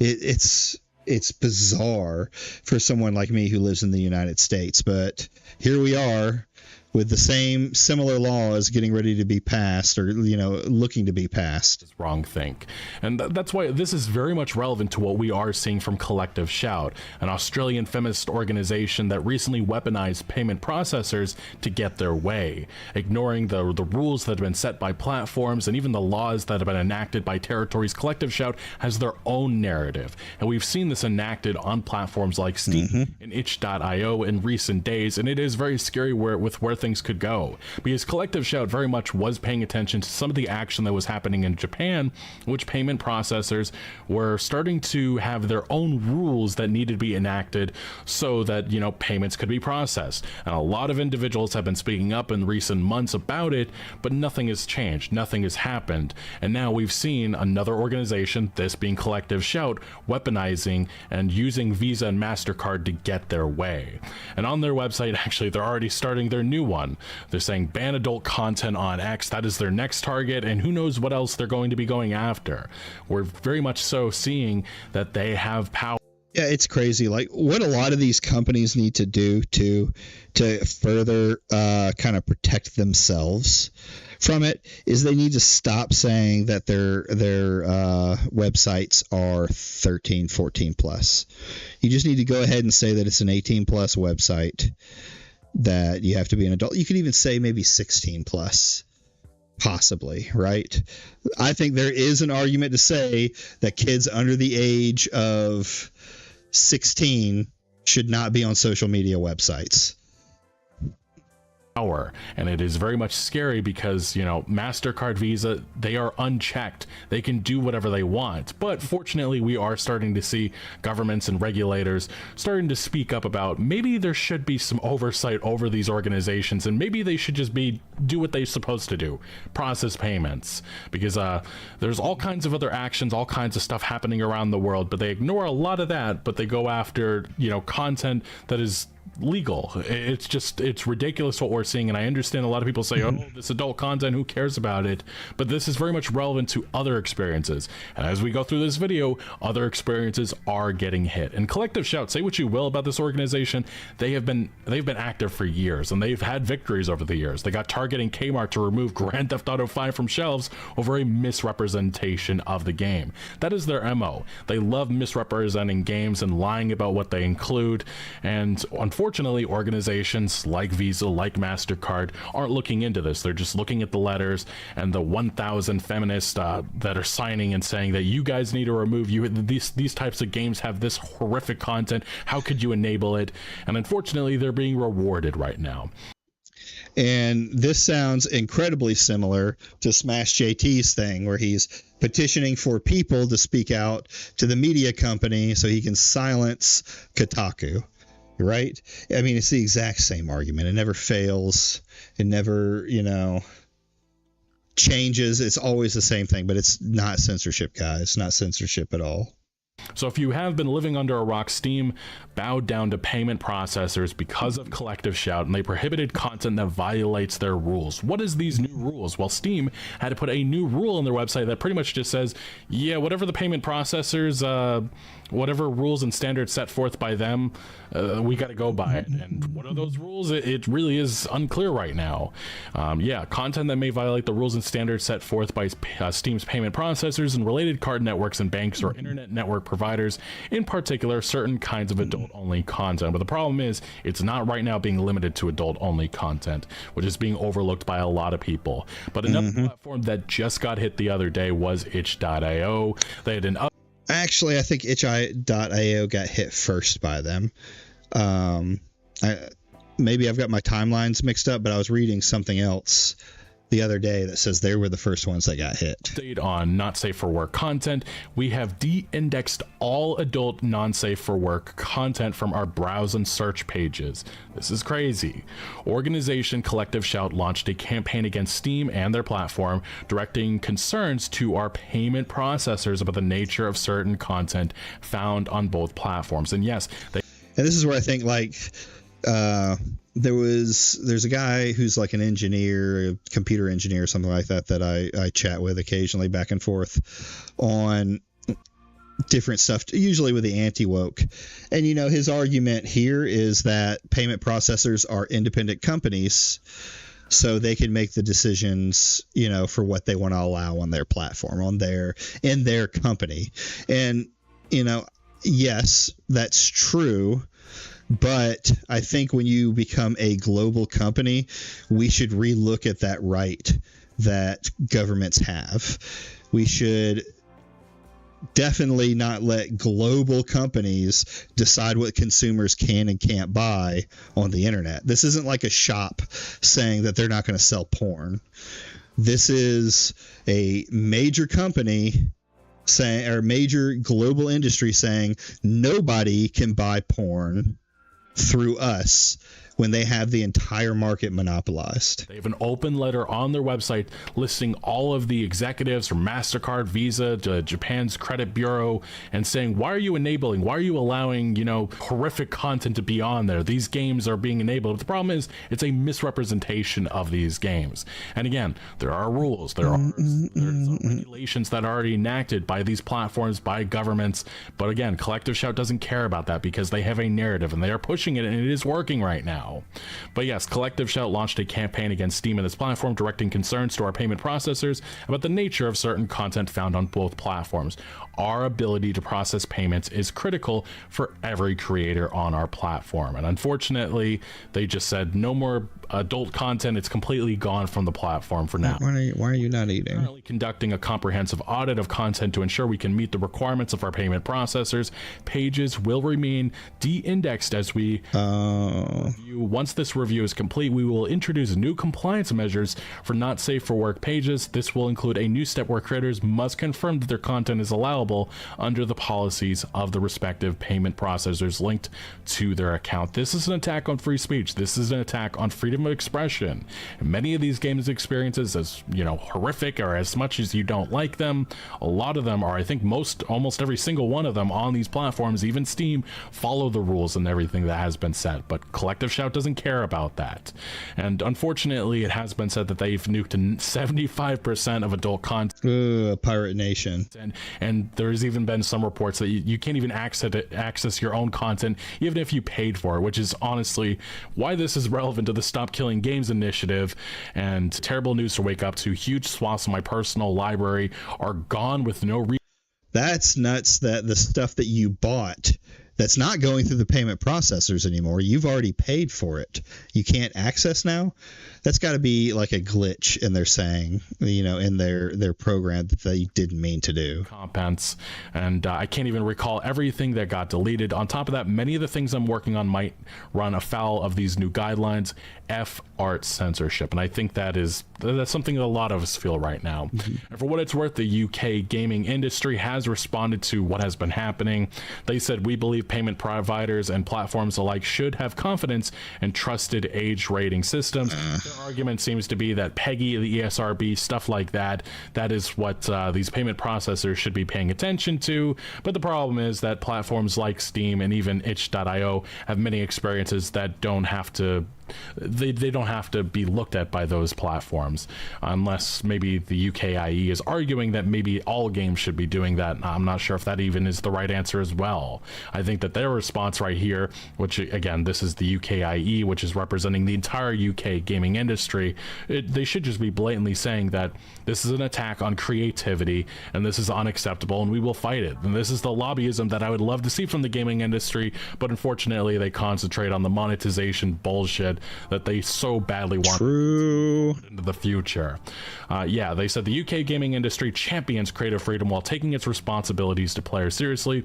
Clear and consistent age ratings are a crucial part of helping people make informed choices about the content they engage with. That's why UKIE strongly supports the use of robust classification systems like PEGI across all platforms, which again, that's them trying to say that they want every game, indie, no matter what, to, be rated by their agencies, including those hosting adult or experimental content. This ensures that content is labeled appropriately, that younger audiences are protected. And honestly, I think the argument right here, I get why they're trying to push this forward, but at the same time, I think that they should be more straightforward and just say that this is an attack on creativity, and we find it totally unacceptable, especially with the Well, if it's UKIE, UK is not like the United States. They do not, like, even the average UK citizen does not care as much about freedom of speech as we do over here in America. Hopefully I would like to believe that we would start wars over stuff like this, but we'll see how sanitized the United States is once these laws start getting pushed through. The fact that it isn't being limited to just adult content, is going after any and all experiences, even if they include any themes that include, problematic subjects like, misconduct happening, like Detroit Become Human, the robot child. That is one thing that Collective Shout has been desperately attacking over the years, and, making it that game developers or creatives cannot include that in their experiences moving forward. I think you need to understand how that is so dangerous, especially, with freedom of expression, because that won't exist in the future if we allow this to continue and allow organizations like Collective Shout to rule over what's allowed and what's not allowed in the gaming industry. Now, it is important to understand we have heard from gaming developers speaking out. This was Running with Scissors, the Postal developer, saying this might affect the yearly Postal Jam events since they have been hosted on itch.io, and the new regulations might restrict things too much to the point of ruining your creativity and amount of violence in your games. We might need to find a new home to host the game jams, and a lot of game developers starting to have a realization that these platforms are just no longer home to them. And say what you will, this is a crazy one, but even Sarkeesian, one of the individuals that really brought upon a lot of the censorship and a lot of the crazy stuff that's happened over the years in the gaming industry, even she's speaking out against Collective Shout and what they're pushing. Just crazy timeline we're living on. And we have seen, yeah, it's funny, it's almost like people have different lines on censorship. How crazy is that? I mean, yeah, I definitely don't agree with a lot of the stuff that Anissa Sarkeesian was going for, like the feminist stuff about women in gaming and, things that they wanted to not have. Yes, that's definitely a form of censorship. But he's at least notating like, hey, this is so bad, even people who like more strict censorship think this is too much censorship. That Collective Shout did release a statement taking ownership about what's happening here. They said in a statement, in response to false claims and misinformation about our campaign, we're setting the record straight. Some have asked why we involved payment processors, and others have claimed we are responsible for itch.io removing all adult content. We raised our objection to problematic games on Steam for months, and they ignored us for months, which is exactly what Steam should have and what they did. They have their own rules, they have their own regulations, they follow in government rules as well, and that's all that's needed. We don't need to listen to an activist organization like this. Unfortunately, though, it seems like Visa and MasterCard overrided all of that.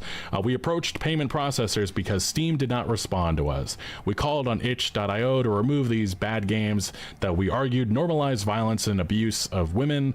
Itch.io made the decision to remove all adult content. Our objections were to content that involved bad violence and torture of women. So unfortunately, Collective Shout, they are running happy about this. They're celebrating online, they're lying, they're basically misrepresenting the arguments that gamers are making, just saying that they're all, goon-brained and this is the future that they want and they actually enjoy misconduct happening to women. It's total lie, but that's the problem with an organization like this. They rely on these tactics and they're going to continue them into the future. Well, that's the thing. Just like other things out here, they'll send tons of activists to continue to call into the company, bog down their their services, make it look like the people don't like this and that there could be harm to Visa and MasterCard's business, thus pushing for the censorship itself. It's a pretty common tactic you're starting to see nowadays. It's just the question mark, is Visa and MasterCard and PayPal going to reward them moving forward? And right now seems to be indication that they might. But it is important to understand this all started out of Japan.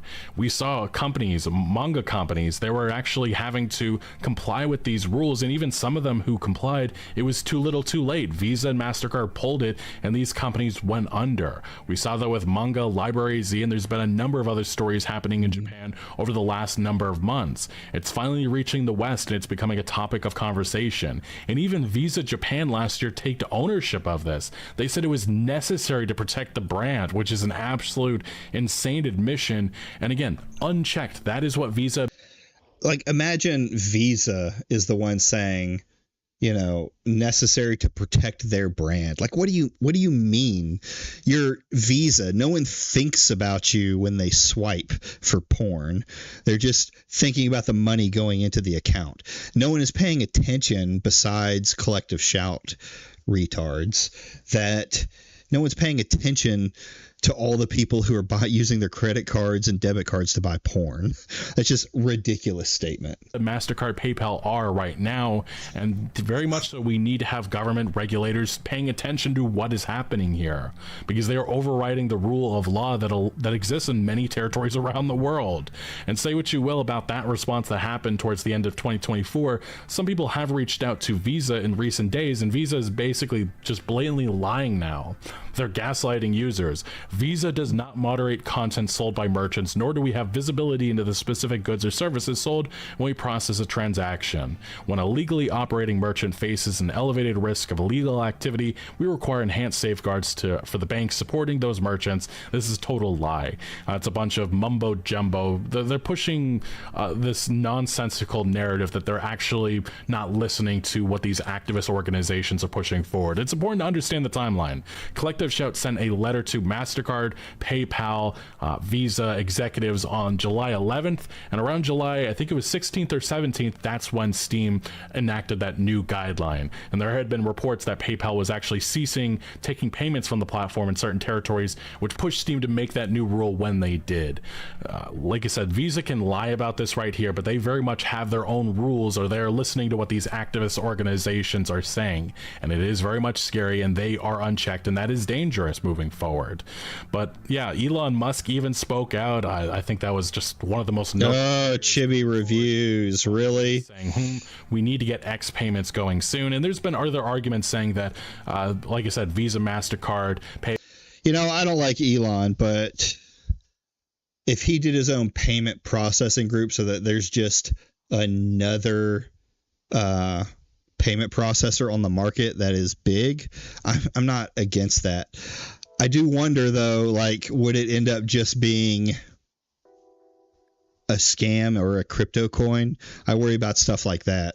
PayPal, they have too much power and there should be alternatives. Some have said that crypto really needs to take off, and that's one of the certain avenues that could do that. Elon seems to be indicating that X payments would be another alternative in the future. I just think some sort of alternative needs to exist on these platforms moving forward, but very much so gamers are speaking up, speaking out on change.org. This is a viral petition, over 175,000 signatures as a recording. It'll pass 200,000 in the coming hours. Tell MasterCard, Visa, and activist groups stop controlling what we can watch, read, or play. The issue, MasterCard and Visa are interfering with legal entertainment. That's the thing that's missing from this conversation that Collective Shout doesn't want to acknowledge. This is all legal entertainment, often under pressure from advocacy. Again, I don't really care about the legal argument. I mean, yes, you can say that this content's illegal. There's no reason that Collective Shout or payment processors should be stopping it.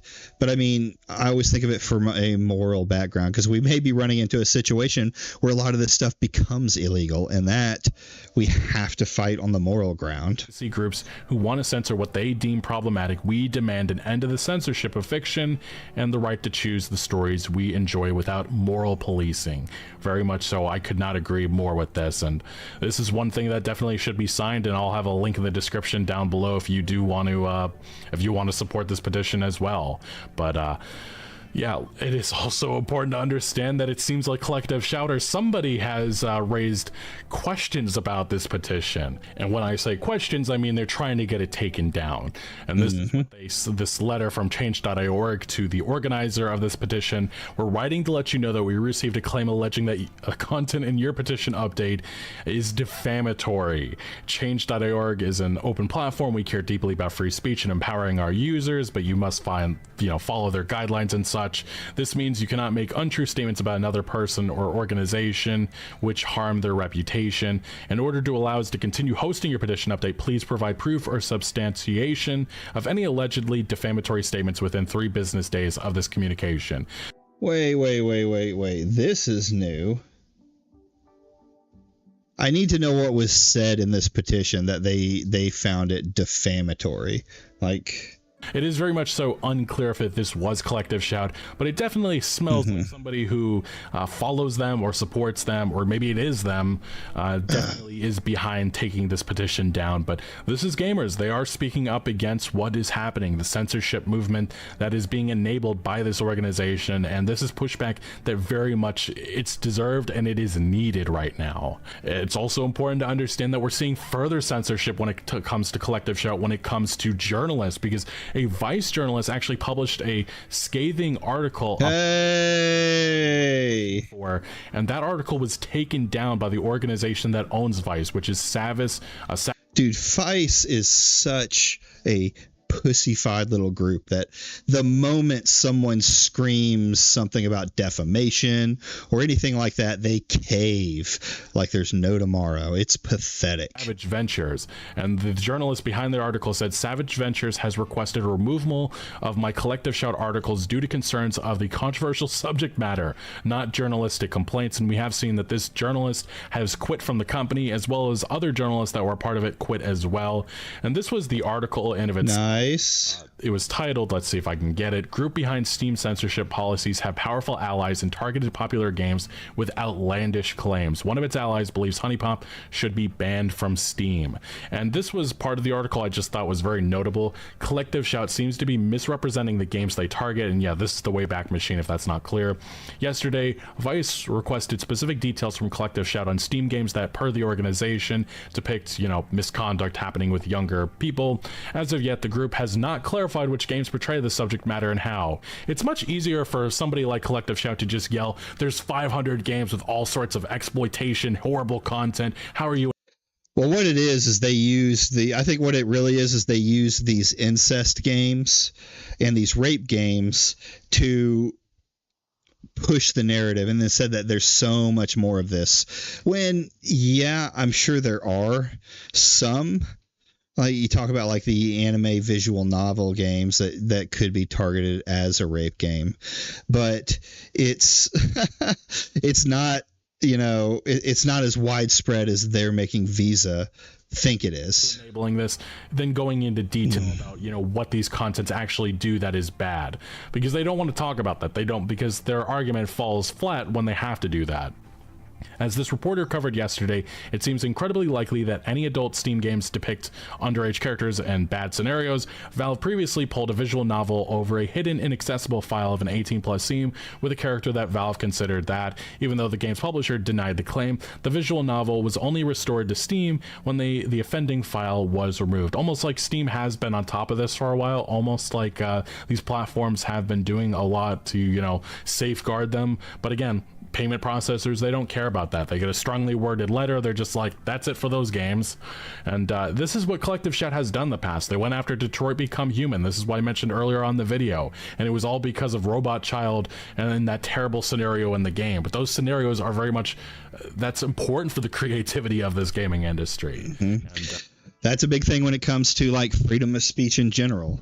It's all about, is it doing something to further it along?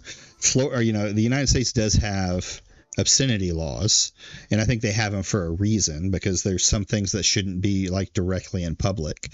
But if it's a statement that's being made or something like that, yes, there is allowances for stories to tell stories, right? There's a difference between a game that glorifies rape and a game that's using rape as a story narrative to say something, right?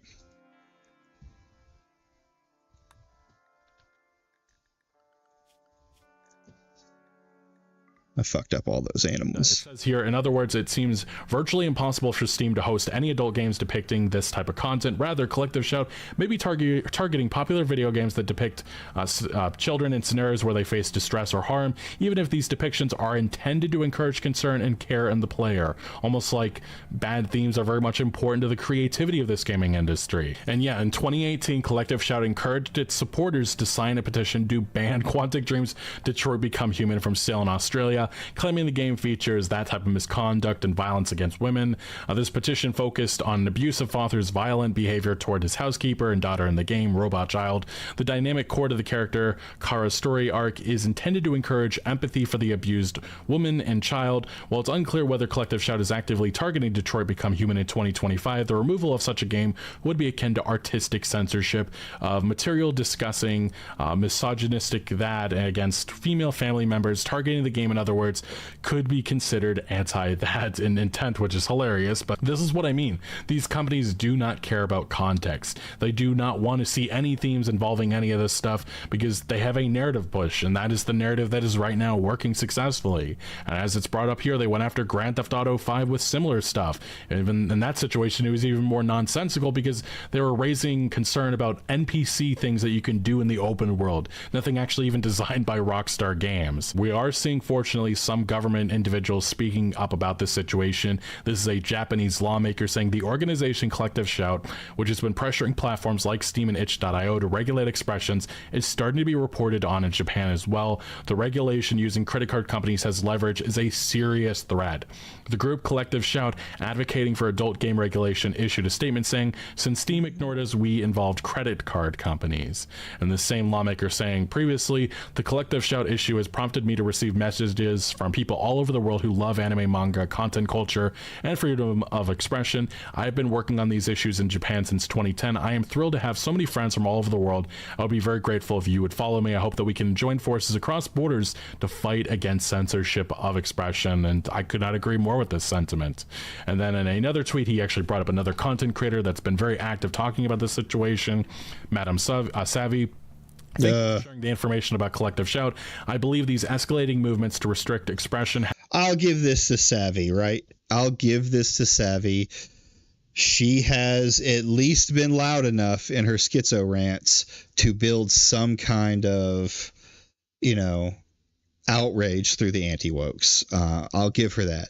She is way too schizo in the way she talks about things, and I'm not certain that she is the journalist that she says to be. Like, I don't know that her information is always that good, especially when you compare it to like other options that come out there that have like, I hate to say it, I think Ava, I don't really even hate to say it, I don't know Ava besides the weird porn fetish shit that I don't like, but she had a lot more she had a lot more views.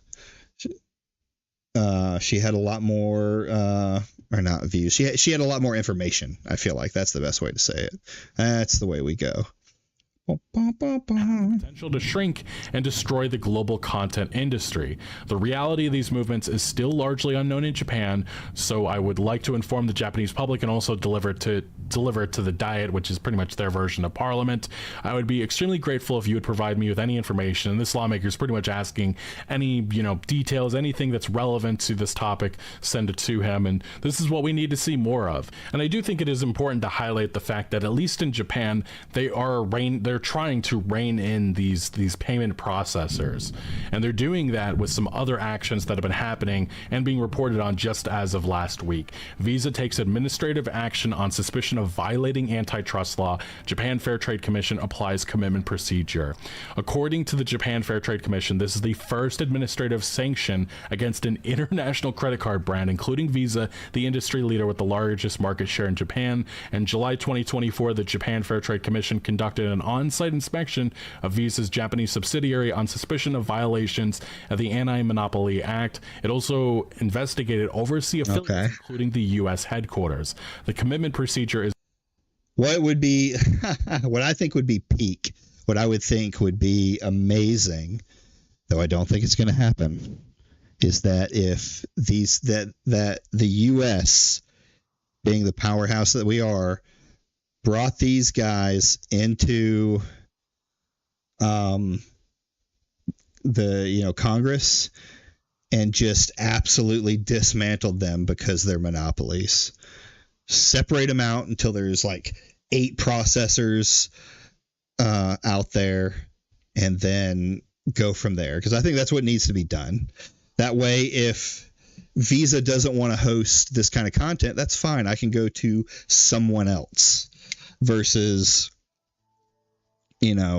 Visa is the only card I think you can get for most debit cards here. Well, some banks use MasterCard. Like, that's your choice. So these two have decided, nope, we're not doing it. So that means you don't have an option to buy the way you want to buy. One of the administrative sanctions aimed at early problem resolution through an agreement between the commission and a business operator. And this month, Visa submitted a voluntary improvement plan to which it's committed to eliminating acts suspected of being illegal and to report on the status of implementation for 5 years under this supervision thing. And like I said, this maybe not like 100% relevant to this topic, but I do think it is relevant to reining in these companies, reining in these payment processors, and they definitely need to be regulated at this point. They should not have power over, freedom of expression and creativity like this. They should process. Dude, I feel so vindicated because I've been saying this for like years, is that these big companies, especially like in the terms of like YouTube and stuff like that, have way too much power over speech.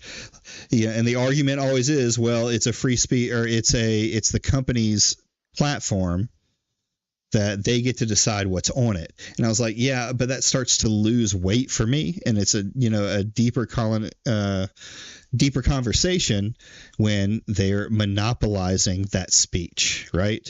It was a problem when Twitter was a thing where they were censoring and silencing more right-wing views. That was actually something that was happening, pushing him off the channel. Trump is the famous one that it happened to. Now, I think X has gone a little bit too far in the other direction, but they still have ultimate control, and you really don't know how any of these platforms are, or any of these free speech platforms are actually implementing this stuff. They talk about YouTube shadow bans. I've never seen a lot of proof of it, but they definitely could be, de-incentivizing certain content if they wanted to. There are things that they outwardly speak about it. So how do we know what's happening is the truth? This fucking payments.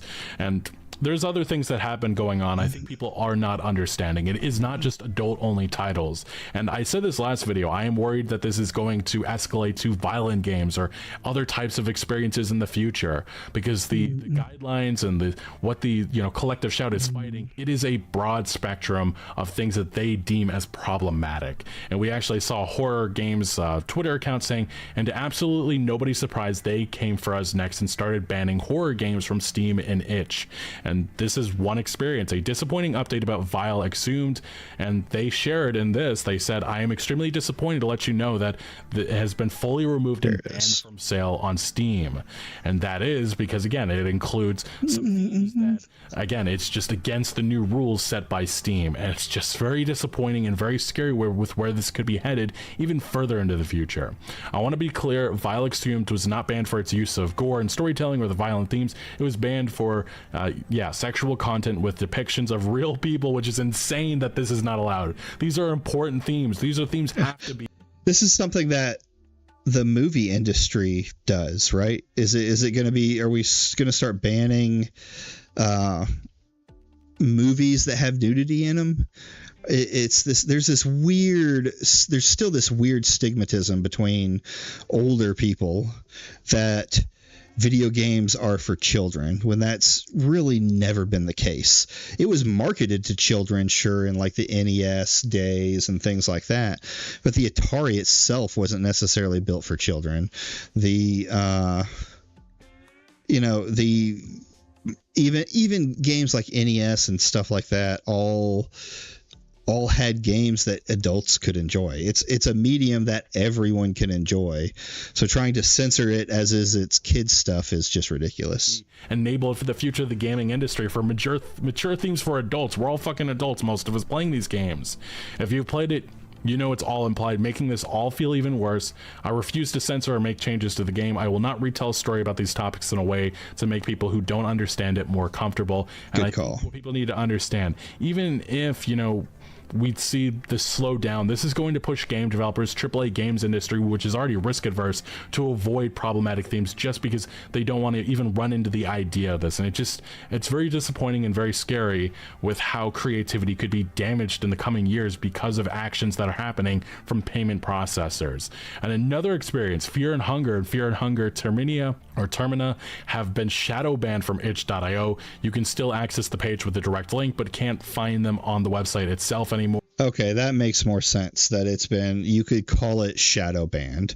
Yeah, I guess I could agree with that, because even on Steam, you can't directly type it in anymore, right? So Or another horror game that has been impacted. It's important to note that this is not that type of adult content. It isn't any of those things the bans are allegedly targeting. Fear and Hunger does contain depictions of, misconduct. It contains depictions of drug use. It contains bad imagery. All of the things are portrayed as bad. They're horror games with an element of societal critique. I can't overstate how bad it is to start banning edgy art like this. It won't stop at Fear and Hunger. It really won't.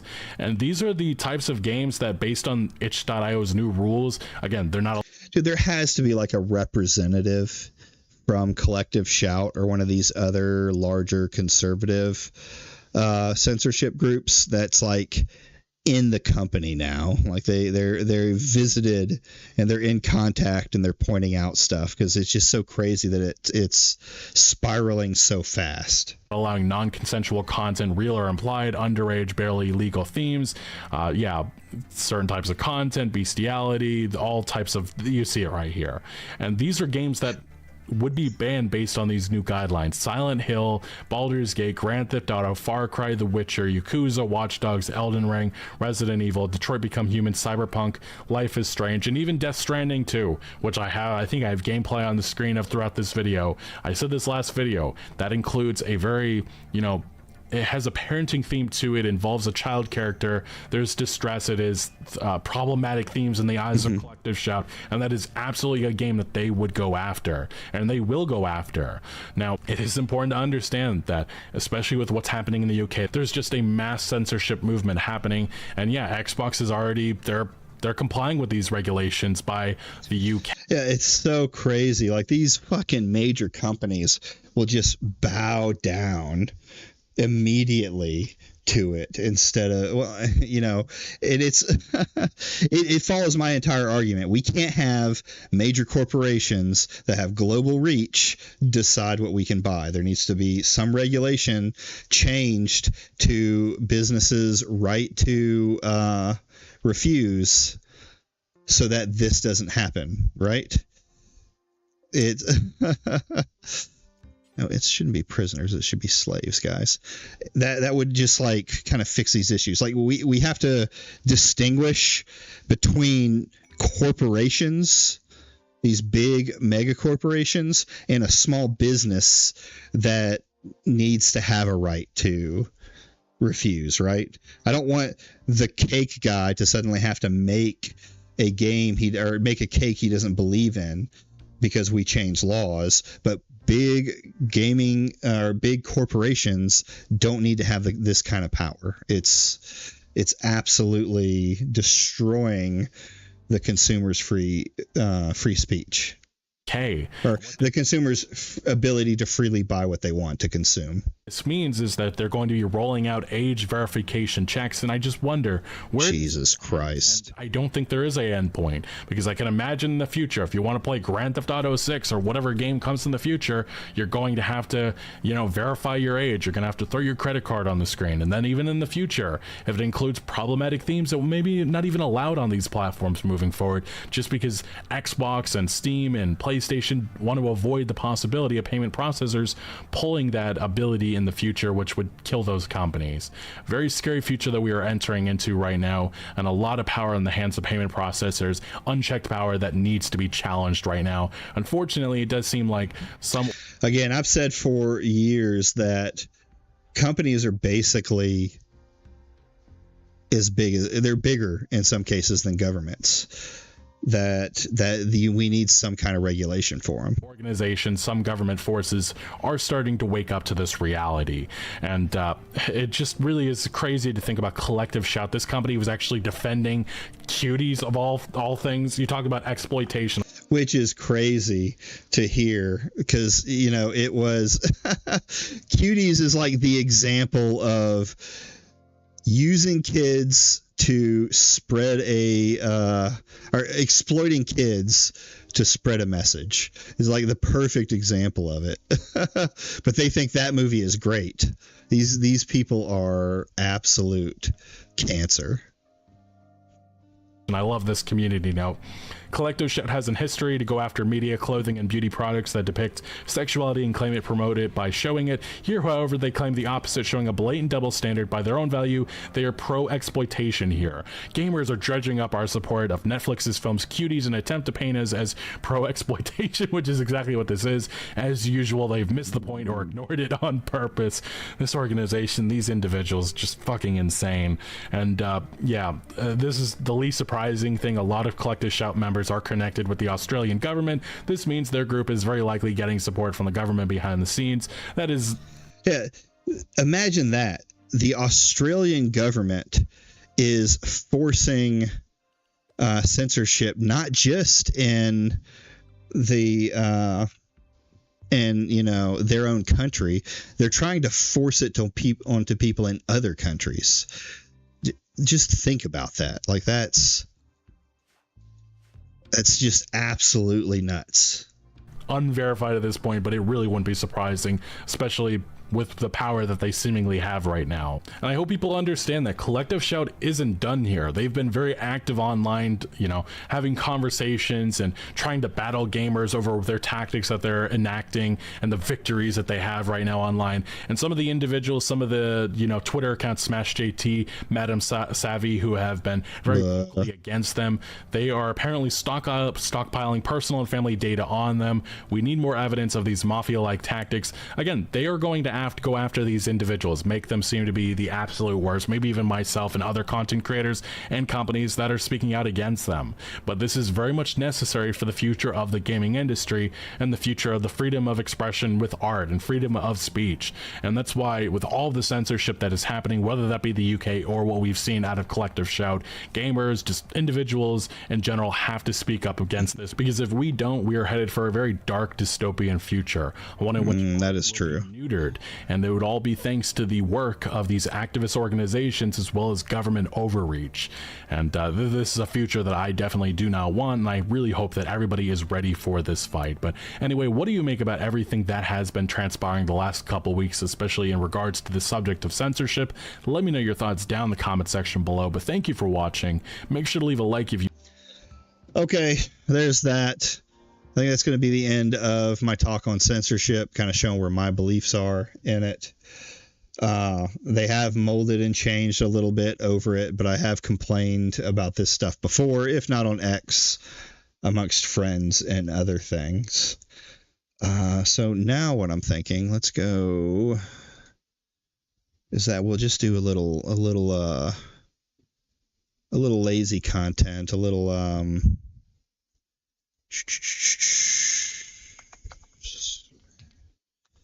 what do we call it? Nope, that's not what I need. Uraha Russia, Senpai, who has now been termination from Holo. Okay. Watch a little YouTube or VTuber drama that is from the past, kind of get an idea of what's going on.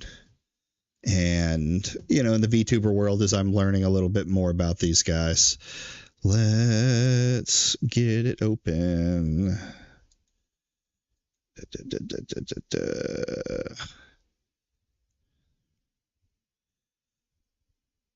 Boom. There we go.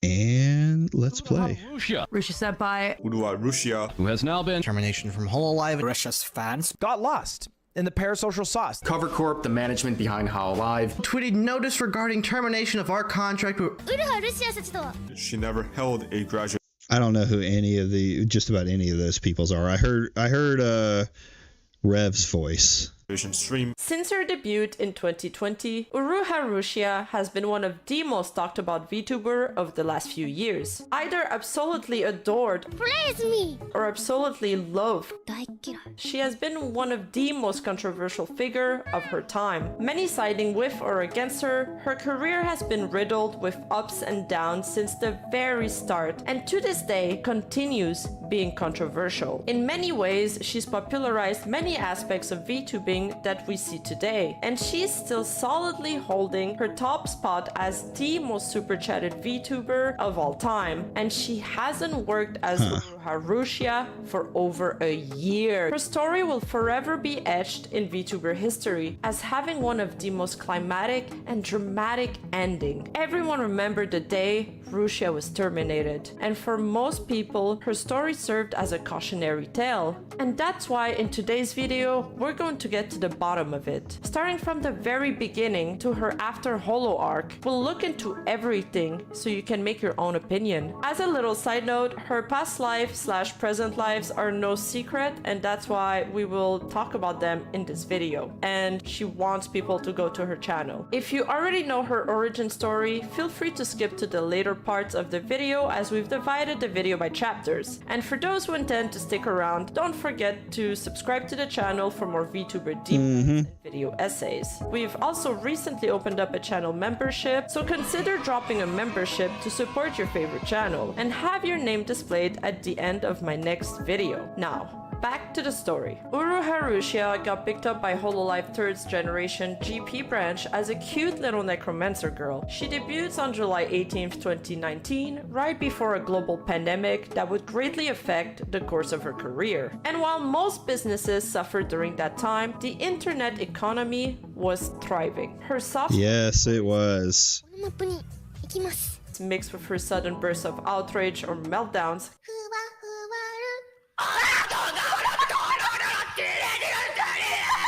captured the heart of many as being their perfect Manhara or Yandere waifu. And so by the end of Oh god, what's Yandere again? the very same year, Rushia had already gained over 100k subscribers on her channel. Okay. Captured the heart of many as being their perfect Manhara or Yandere. Okay. A term for a person. Yeah, the Yandere dev. I understand that one.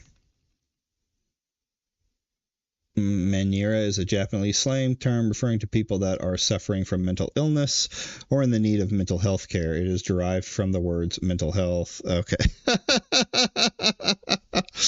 This is something that's appealing. Okay, yeah, there is a stigma in Japan about those things. By the end of of the very same year, Rusia had already gained over 100k subscribers on her channel. And that was at a time where VTubers were nowhere near as mainstream as they are today. Nowadays, everybody has a VTuber model. But back then, VTubers Not me. were niche, but were still getting a lot of hype and were especially gaining a lot of traction at the time. So much, in fact, that by the end of 2020, VTuber views had already skyrocketed to 1.5 billion views. Some things in this world are inexplicable, much more so when a series of completely unrelated... It amazes me that genre built up as big as it's become. It's just like I feel like one day there was no VTubers and the next day they were everywhere. It was every other channel. I guess the anime weeb culture and all of that just kind of flourished, and there's more people that enjoy watching a cartoon character on stream than they do, watching a guy on stream.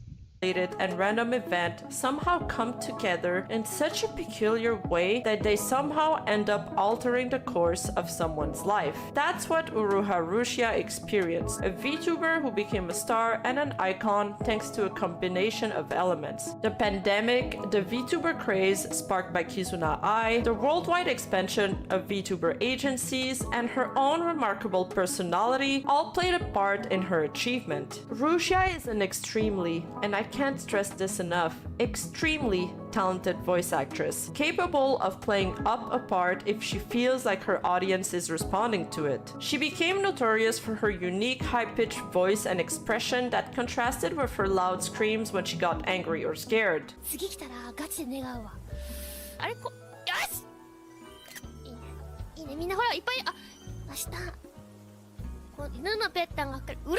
Now for you guys to understand what happens next, I need to really stress this part out. Rusia was incredibly good at pandering to her gachikoi fans and providing a yandere girlfriend experience. A gachikoi is a slang term for a fan who is seriously in love with an idol, a celebrity, or a fictional character. So she's that's just weird for me. The term a fan of Japanese idols to refer to other fans that are actually in love with the idol they support. Yeah, that sounds like a mental health disorder. These fans often have unrealistic expectations and fantasies about their crushes, and may spend a lot of money and time to support them. This differs from fans who support their idol financially, but are not in love with them. A GFE, or girlfriend experience, is what Rusia was known for. It's originally a term employed by sex workers and is considered a sex service that blurs the boundaries between a financial transaction and a romantic relationship. If the sex worker is male, the service is then called a boyfriend experience.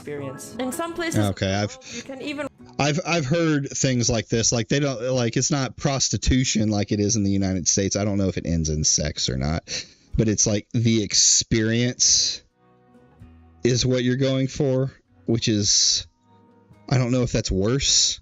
Like you know what I mean? Like you're so lonely you pay just for the experience of being with somebody versus someone paying for sex. I mean, I guess it's just as lonely, but you're just paying for the act of sex versus like the entire boyfriend experience.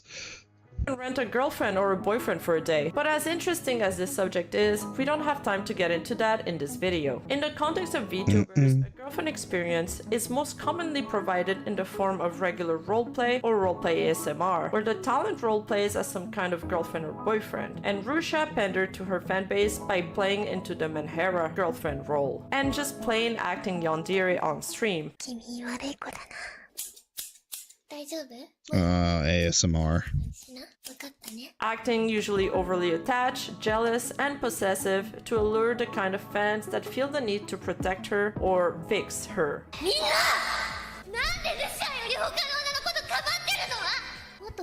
People took the I fix her joke way too far. Now, why is this kind of mentally ill and fragile persona so popular among her fans? Well, first of all, because while she did it, she was cute as hell, but also it speaks to those fans' savior complex that feel a strong urge to make her happy and protect her. We live in an era of loneliness, and it makes them feel valuable, seen, and loved when they donate to their favorite fragile waifu.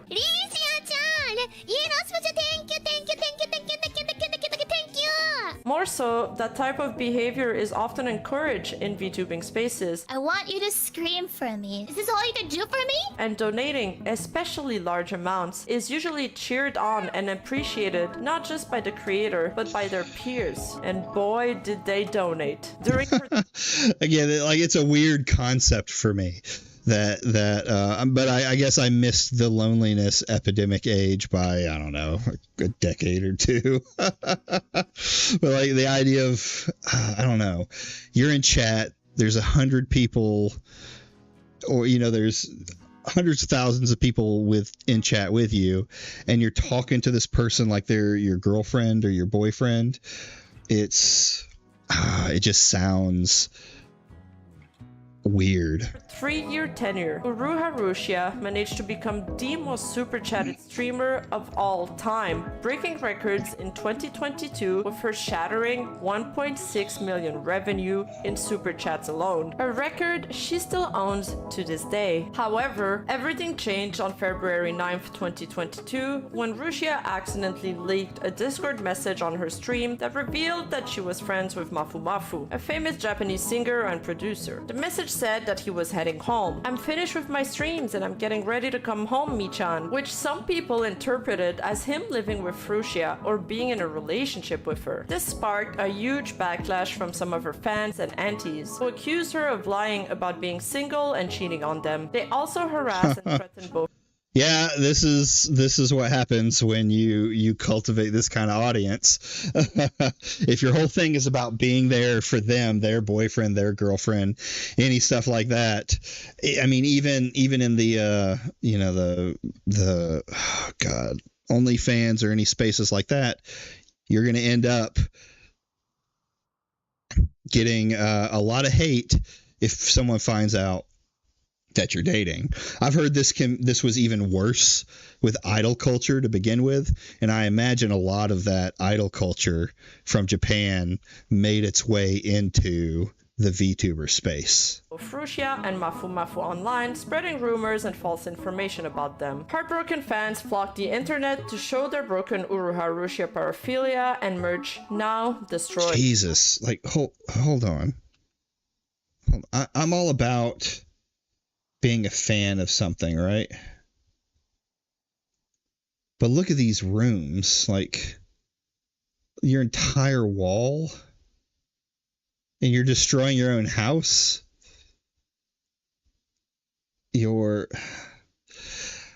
never understood the damaging your own merch shit either. Like, okay, bud, you already paid for it, and I guess it's a statement. But I don't know that a lot of people care much that you broke something that you already bought from them. Though with individual talents, like I guess VTubers, that could be the case. You had more sway on them that way.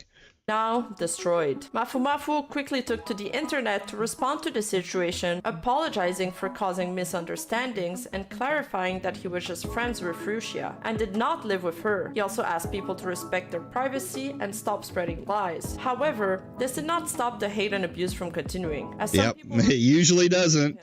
If you responding and saying that it was a mistake, or that saying that you're sorry or any of that stuff usually doesn't stop the hate machine. You just have to kind of push through it. Oh, he's dead. Too bad.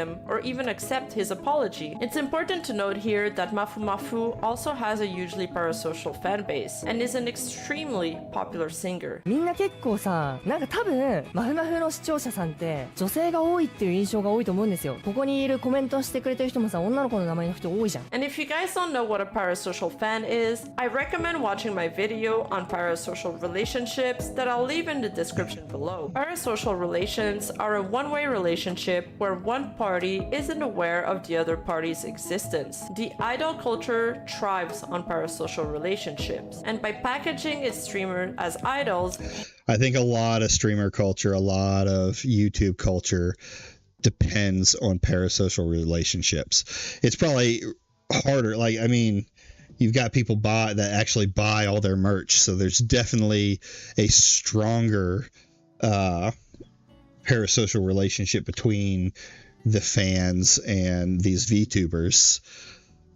But it's just a thing that's so widespread now. Hololive attached itself to the expectations of idol culture. Japanese idols have long held the image of being pure and untouchable. This leads to the expectation of them staying single and available to their fans. And let's just say that some of his female fans make their VTuber fans look mild. マフ君放送でミーちゃんと呼ぶ他のメンバーはどこの His friends teased him and which girl it is now.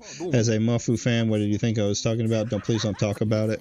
ごめんね。でもこれ二人付き合ってたらどうすんの？ I'll grab a sword. 死ぬっていうのは違うよ。 Yeah, that's kind of nuts. Oh man, am I just doing the same thing? Yep, I'm just letting all the food rot. And Mafu Mafu together before she even started in Hololive, comparing items from both his and Rusia's household to try to find proof that they lived together. Mafu back then. Jesus. Now that this was all coming out again, needless to say, his fans were pretty pissed off. Rusia also tried to apologize and explain herself on Twitter, but she was just apologizing is never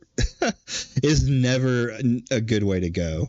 Like if you did something genuinely wrong, then yeah, I say you correct the information and say you were wrong. But if it's something that's not, and it's just trying to appease these kind of fans, it's best to just ignore it. Was clearly distraught and depressed by the whole ordeal. And in a one now deleted post, she says, "I can't eat, I can't sleep, I have trouble walking, there are so many terrible falsehoods that I want to do right now," which made some people speculate that she was being silenced or even pressured by Hololive. But the drama didn't Jesus. The problem was that fateful leak happened on the start of a long weekend in Japan, so Rusia had at the time little to no support from her management. She felt the need to speak up and quell the rumors, and that's when she made the fatal mistake that would end up costing her career. She decides to contact a famous gossip channel, Korikori, who's some kind of Japanese Keemstar. Him being a longtime friend of Rusia, they thought What a title, a Japanese Keemstar. it would be a good idea that he would go on to speak on her behalf on his platform. He provided pictures of Rusia's room to prove that she was not living with Mafu Mafu, and that they were in fact simply casual Apex teammates that played from time to time. Additionally, he had screenshots of Rusia talking to her manager to prove that he wasn't making this up and that he was in fact in contact with the young actress. Needless to say, going to talk to an internet professional gossiper wasn't the smartest move. This only fueled the flames of speculations, and worst of all, during the stream, Korikori slipped and ended up linking her Rusia character to her past life character, Mikeneko. This led Rusia to spiral down. On February 14th, she tweeted that she would address the situation again once she's calmed down in her body and mind. And then on February 19th, a distressed Rusia would go on her alt account, Mikeneko, to stream a tearful goodbye.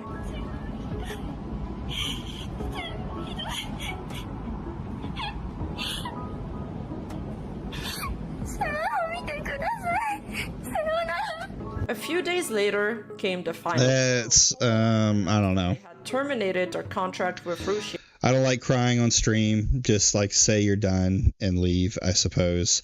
But it sounds like she might be just as parasocial as they are. You know, they talk about it's only like a one-way thing through it, but not always. effective immediately. They said that Russia had violated her contract by leaking confidential information and spreading false rumors to third parties, causing damage to the company's reputation and trust. They also said that it had become difficult to manage and support Russia, and that they would take measures to prevent similar incidents from happening again. So they just wanted her gone because she was causing a lot of drama, which was probably causing them loss of money. Sudden departure shocked the fuck is this? Fans and fellow streamers who expressed Get that body out of here. support for her on her social media. God, I'm almost out of food.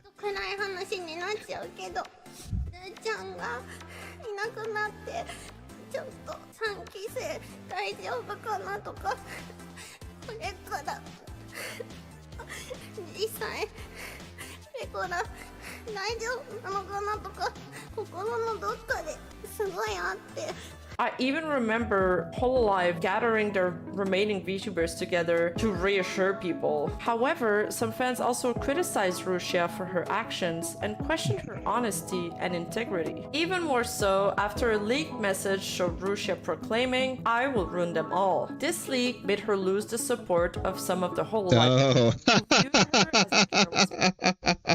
I will ruin them all. Is this low tier God? It's sad to hear this, but anyone who is against this clearly does not know how contracts works. Yes, I do agree she should have received a graduation, but she broke her contract and she got fired. Okay, sure. Blabber and a vengeful traitor who threatened the rest of the whole members. Russia would later go on to debunk this whole claim and say that she never was referring to her former gen mates and has only love for her ex-colleagues. But by then, general public opinion, especially on the overseas side, had shifted. People felt that she didn't play by the rules and that she had gotten what she deserved. That would be a stigma that would plague her for the rest of her career. Russia did not have a chance to say goodbye to her fans or colleagues, as her YouTube channels and memberships were closed down shortly after the announcement. Her birthday merchandise, which was planned to be released in January 2022, was also immediately cancelled and refunded. Russia's termination from Hololive was a tragic and controversial event that marked the end of an era for one of the most successful and beloved VTuber in history. It was over for the character Russia Uruha, but not the actress behind her. On April 24th, Russia rejoined with her old persona, Mikaneko, and debuted once again. And on July 16th, the same year, she debuts under the character Nazuna with a VTubing agency called Vshoujo. Both of the debuts... Hey, Vshoujo! Mikaneko, Russia, Nazuna. Heck, this is getting way too confusing. The voice actress, most of her old following. Both debuts, in fact, gathered over 30,000 fans. Today, Mikaneko has over 888k subs to her old channel that is sitting at 1.420 millions. There was some good streams and good moments created on both of these accounts. You have chosen death. 何ノットペッタンってちょっと待って何そのスタンプもしかして誰だこんなスタンプだ上さんふざけんなよいつ追加したんだよありがとうございます Sometimes Mikaneko would slip up and call her... I guess I get it. I yell sometimes, and I know other YouTubers they yell, so maybe.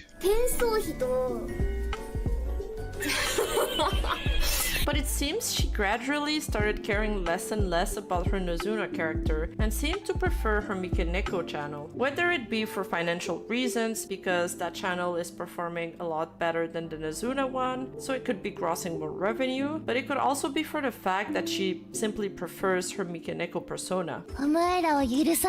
After Well, that could be true. Like, if that was her older persona, she may have more of an attachment to it than, say, other personas that she came up with. So either way, you know, if the other one's not working out monetarily, how much time do you put into a channel that just isn't working if your goal is to make money? It felt like Russia was able to finally move on from the whole incident and put the past behind her once and for all. Or was she? Because on January 2023, she debuts her second model. Another one?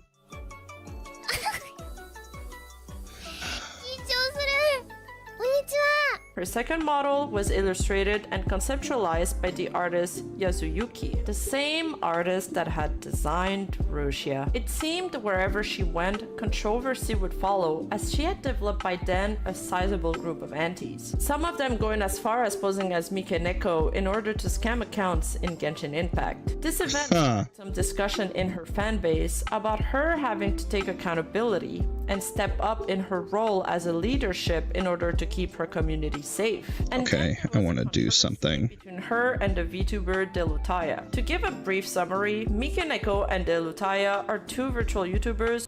All right, guys, I'm gonna try something. I'm going to try and go to the abandoned settlement again, see if I can get some more. Is that the one? Oh, maybe it isn't anymore. Where is work? Okay, hold on. We need to find where I need to go here. Wait. Here is where I need to go. Mechanoid relay. Okay. We'll fly over there next. Probably land in this tropical rainforest or grasslands area to refuel and build up some stuff, and then I'm gonna try it. Maybe not this stream, but probably next stream. Who've had feud over rumors and slanders. Mikeneko accused Delutaya of spreading lies about her to a gossip streamer. Delutaya then denies it and said that she heard those rumors from her former manager. Mikeneko then blocked Delutaya on Twitter and told her to talk to her lawyer. Delutaya then threatened legal actions against Mikeneko on her fanbox account. Wow, here we go. Went on to post their own recollections of this event. This drama is still unsettled to this day and has greatly divided their fans. More recently, in August 2023, Mikeneko announces that she will participate in an Apex tournament that involves both VTubers and content creators alike. And who are her teammates, you might ask? 2 male VTubers. Rusia, baby gal. When are we gonna learn? The post itself ends up getting tons of backlash. And a few hours before the tourney, the official... Is this still very much a thing? Like, is this why male VTubers are not as popular? Because if they get anywhere near another female VTuber, they absolutely get... the female VTuber absolutely gets annihilated. Apex account makes an announcement saying a team will get DQ'd due to operational reasons. Shortly after, Mikeneko goes live on stream with her 2 male teammates to share their side of the story. Where she plays up, well, I believe she's playing it up, a whole Menhera meltdown. What? なんでですか？出たかったよね。出たよ！出たに決まってるでしょ。だって私はサブアカでもさ、楽しみでさ、嬉しいなってさ、私が何したってんだよ！ Which is exactly what they needed for this. From the outside, her stream felt like a success. But from the inside, her parasocial fanbase were having a complete total meltdown. Many of them claiming to leave, and that they had enough with Rusia's lies and fake promises. Said 2 men at once. I'm crying. A lot of her fans feel disappointed in her, along with the trust issues that they have been piling up. Rusia had been making promises to them that she wouldn't be playing with male VTubers, and this was the proof in their eyes that she had once again lied. And at the time of filming this video, which is August 23, it seems that Mikeneko's management has this guy sucks. on her account announcing a hiatus so she can recover and get well soon. From what I gathered online, the general sentiment from her Gachikoi and Unicorn fans is that they dislike Apex because it's a game that brings her mood down, that is not good for her career, and also that it's a game that's highly considered a dating game for the Eastern audience. In the end, they feel frustrated that she's not listening to their advice to put the goddamn game down. Indeed, Apex is a competitive game. Those kind of games can be tilting, tiring, and extremely serious. Everything that is not particularly welcomed in the VTubing world. On top of that, it has a player base of like 95% male. Can you imagine? That means she'll constantly be surrounded by tons and tons of dudes. Tons of dudes. We can't have that. We can't have our VTuber girlfriend playing games that there might be dudes in. Has two choices. Either accept who she is and not make false promises that she cannot keep to her fans, or keep the loyal, wholesome fans and get rid of the gotchis and then do whatever the hell she wants. Or she can keep engaging with them but then live a limited, idol-like lifestyle. The thing is, when people come to expect something from you, they're not gonna be surprised when you act that way. They're only gonna be surprised if you've been presenting an alternative image to what their perception of yourself might be. I'm gonna take an example that's probably not the best, but I think you guys will understand. Take for example, Dr. Disrespect. When he came out and cheated on his wife, no one cared, because as bad as that sounds, that's what we had come to expect of him. There's also a whole discussion to be had about, do you want to separate the art from the artist? Rusia is a voice actress that is playing a character that she can take off every time she turns off the camera. We don't actually know how much of herself Rusia actually displays on stream. Her personality might be actually close to what she's portraying. I mean, you can say that with every YouTuber. You can say that with just about anybody who has an online persona. Like, you don't really know any of these ones. Oh man, I should have gotten that guy. You don't really know any of these people's, like, who they are behind the camera. Or it could be totally, or when they're not behind the camera, we should say, made up. It could also be that her personality is somewhat like this, but the anonymity of the internet has permitted her to express herself, just like many of us sitting behind a computer screen, in a way that she wouldn't have in real life. One thing to consider is, I think it's important to remember that everyone involved in those stories are human. And instead of passing judgment on the situation and on the fan or the creator, I think we should take the time to reflect on even how we got there as an internet culture as a whole, and what do we want from our creators and fans alike in the future? How far is this gonna go? Whether you think corporations or creators are exploiting and preying on these young people, or whereas the fault lies in the audience expectation, it's really easy to judge those gachikois and unicorn fans. But please remember that everyone involved in this scenario is simply human. For me, this is more symptomatic of a bigger problem. A generation of very lonely young men who are also hurting, but also who don't know how to love someone properly. A lot of aspects of these relationships. Yeah, I think that's a problem we're seeing more and more, and I think it's not going to change. You're calling us here. Uh-oh. It's not going to change in, like, with the rise of bots and other things like that, right? I feel like it's only going to get worse with these dating sims and AI. I just don't know what that's going to mean.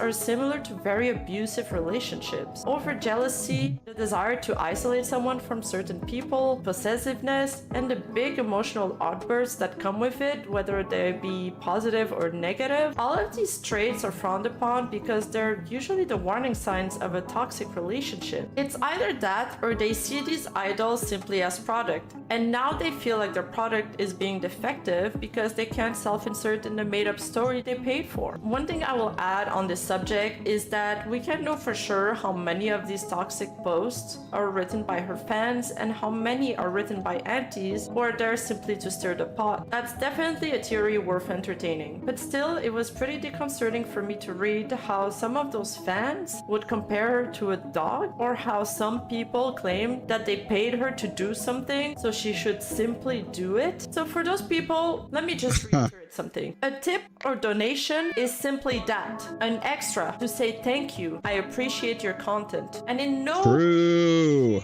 or form does a tip or donation gives you the right to control someone's life or to expect something beyond the content that they have already provided to you. Like, imagine if this could be true. For as little as $5 a month, you'd get to decide someone's relationship status. That'd be some insane life hacks. Because even in real life scenarios, paying or providing for someone does not give you the ownership of them. I think with Rusia, something's gotta give, or when something does give, give, again, it's not gonna be pretty. And on that note, thank you guys so much for watching. I'm so exhausted after this huge video. These videos are really taxing to make and extremely resource intensive, so consider supporting the channel with a membership sub, or simply a normal sub and a comment would suffice. All right, not a bad little video. Interesting to learn about new drama. I mean, that was like kind of one that's strictly, I guess, in Japan, but I get. So I'm learning about these VTubers. I don't even know where to get started with most of this stuff. What else do we got? How long is this one? Oof, that's gonna be long.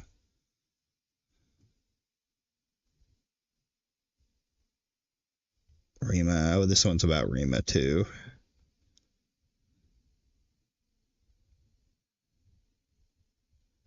Don't fuck with the maple leaf. We might be done for now. It's still terrible. How long is this one? The year is 2014. Oh, this one's short. We'll watch this one while we go through. And I'll have to find something to bring up on Friday. But is Yandere Simulator really that bad? By Pendar. Development for one of the best games of all time had truly begun, and after about 3 years of concepting, drawing, animating, and of course coding, it had finally come out. With millions of copies sold, ratings through the roof, several awards won, the game was practically the definition of the word success. Within the following year, not one, but 4 different free DLC add-ons were added between the years 2017 and 2018, with a 5th one teased, but then developed into something bigger. All of that from 2014 to 2018, from a small team of 3 and a vision saw through. What does this have to do with the video?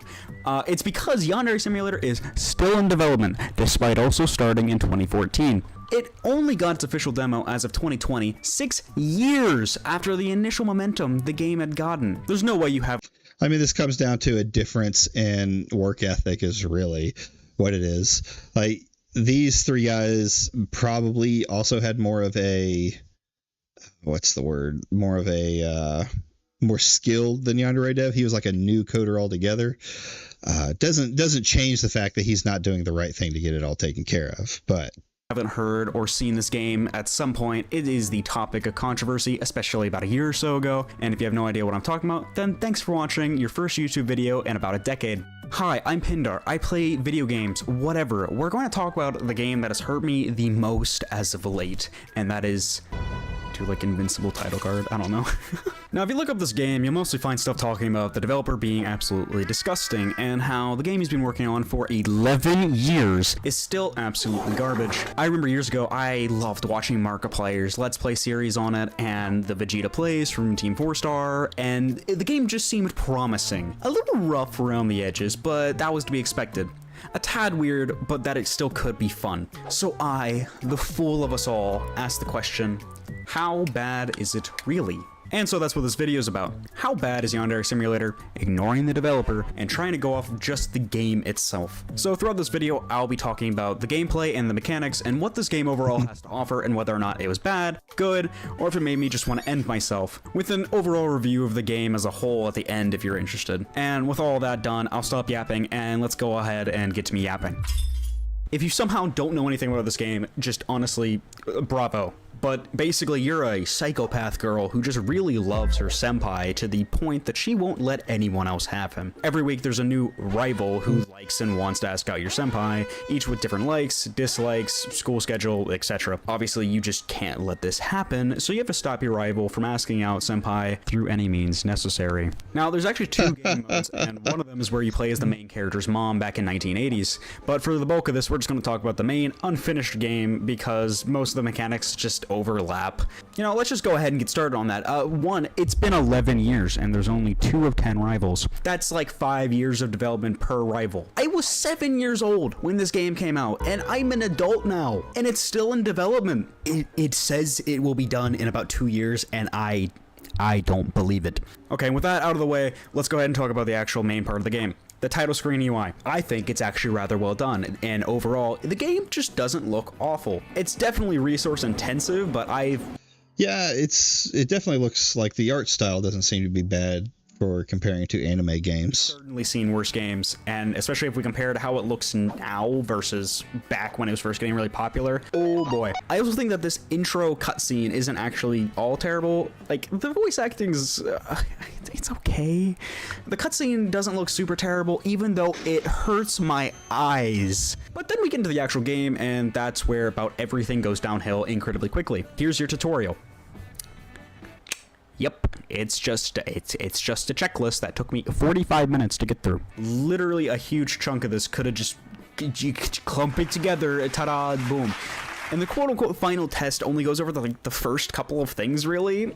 Electrocution, burning, drowning, kidnapping, basically like everything Future Me is currently highlighting. It's just ignored, basically. This entire tutorial could be implemented better, which makes me mad about the fact that the other game mode I mentioned earlier literally does it better. After the main intro, you get a lovely board, and the game shows you every way to kill your first rival, along with the difficulty of actually pulling such off. Except, you see this little tag down here? Yeah, it means everything's actually just freestyle, and that none of this matters. See, the only upside in choosing a method that isn't freestyle is that the woman who sells you every little bit of information you need, including how to kill your rival off, who's just called InfoChan, will give you that method right off the bat for free. Now, that's weird. The game does not immediately turn on said method, so you have to go and turn that on yourself, which to me was, pretty annoying. I didn't even know that it was unlocked for free because honestly, there's just so much right here. I didn't really care. Also, for some reason, it states that you can find it under schemes in the pause menu, which is like only a half truth because it's under favors and then schemes. And that's even if you count using the phone as a pause menu, since you can also press the escape button and get this, which this is what I would consider to be the pause menu, but to each their own. Also, the currency is just weird. It's just weird. Like, again, I said that you can buy anything off of InfoChan, and yeah, sure, but you don't do it through normal money. Well, how do you get it, I hear you ask? Yeah, you take pictures of other girls' panties. Yep. Yeah, that's how you get it. I couldn't figure out an easy way. Wow. It's just kind of weird.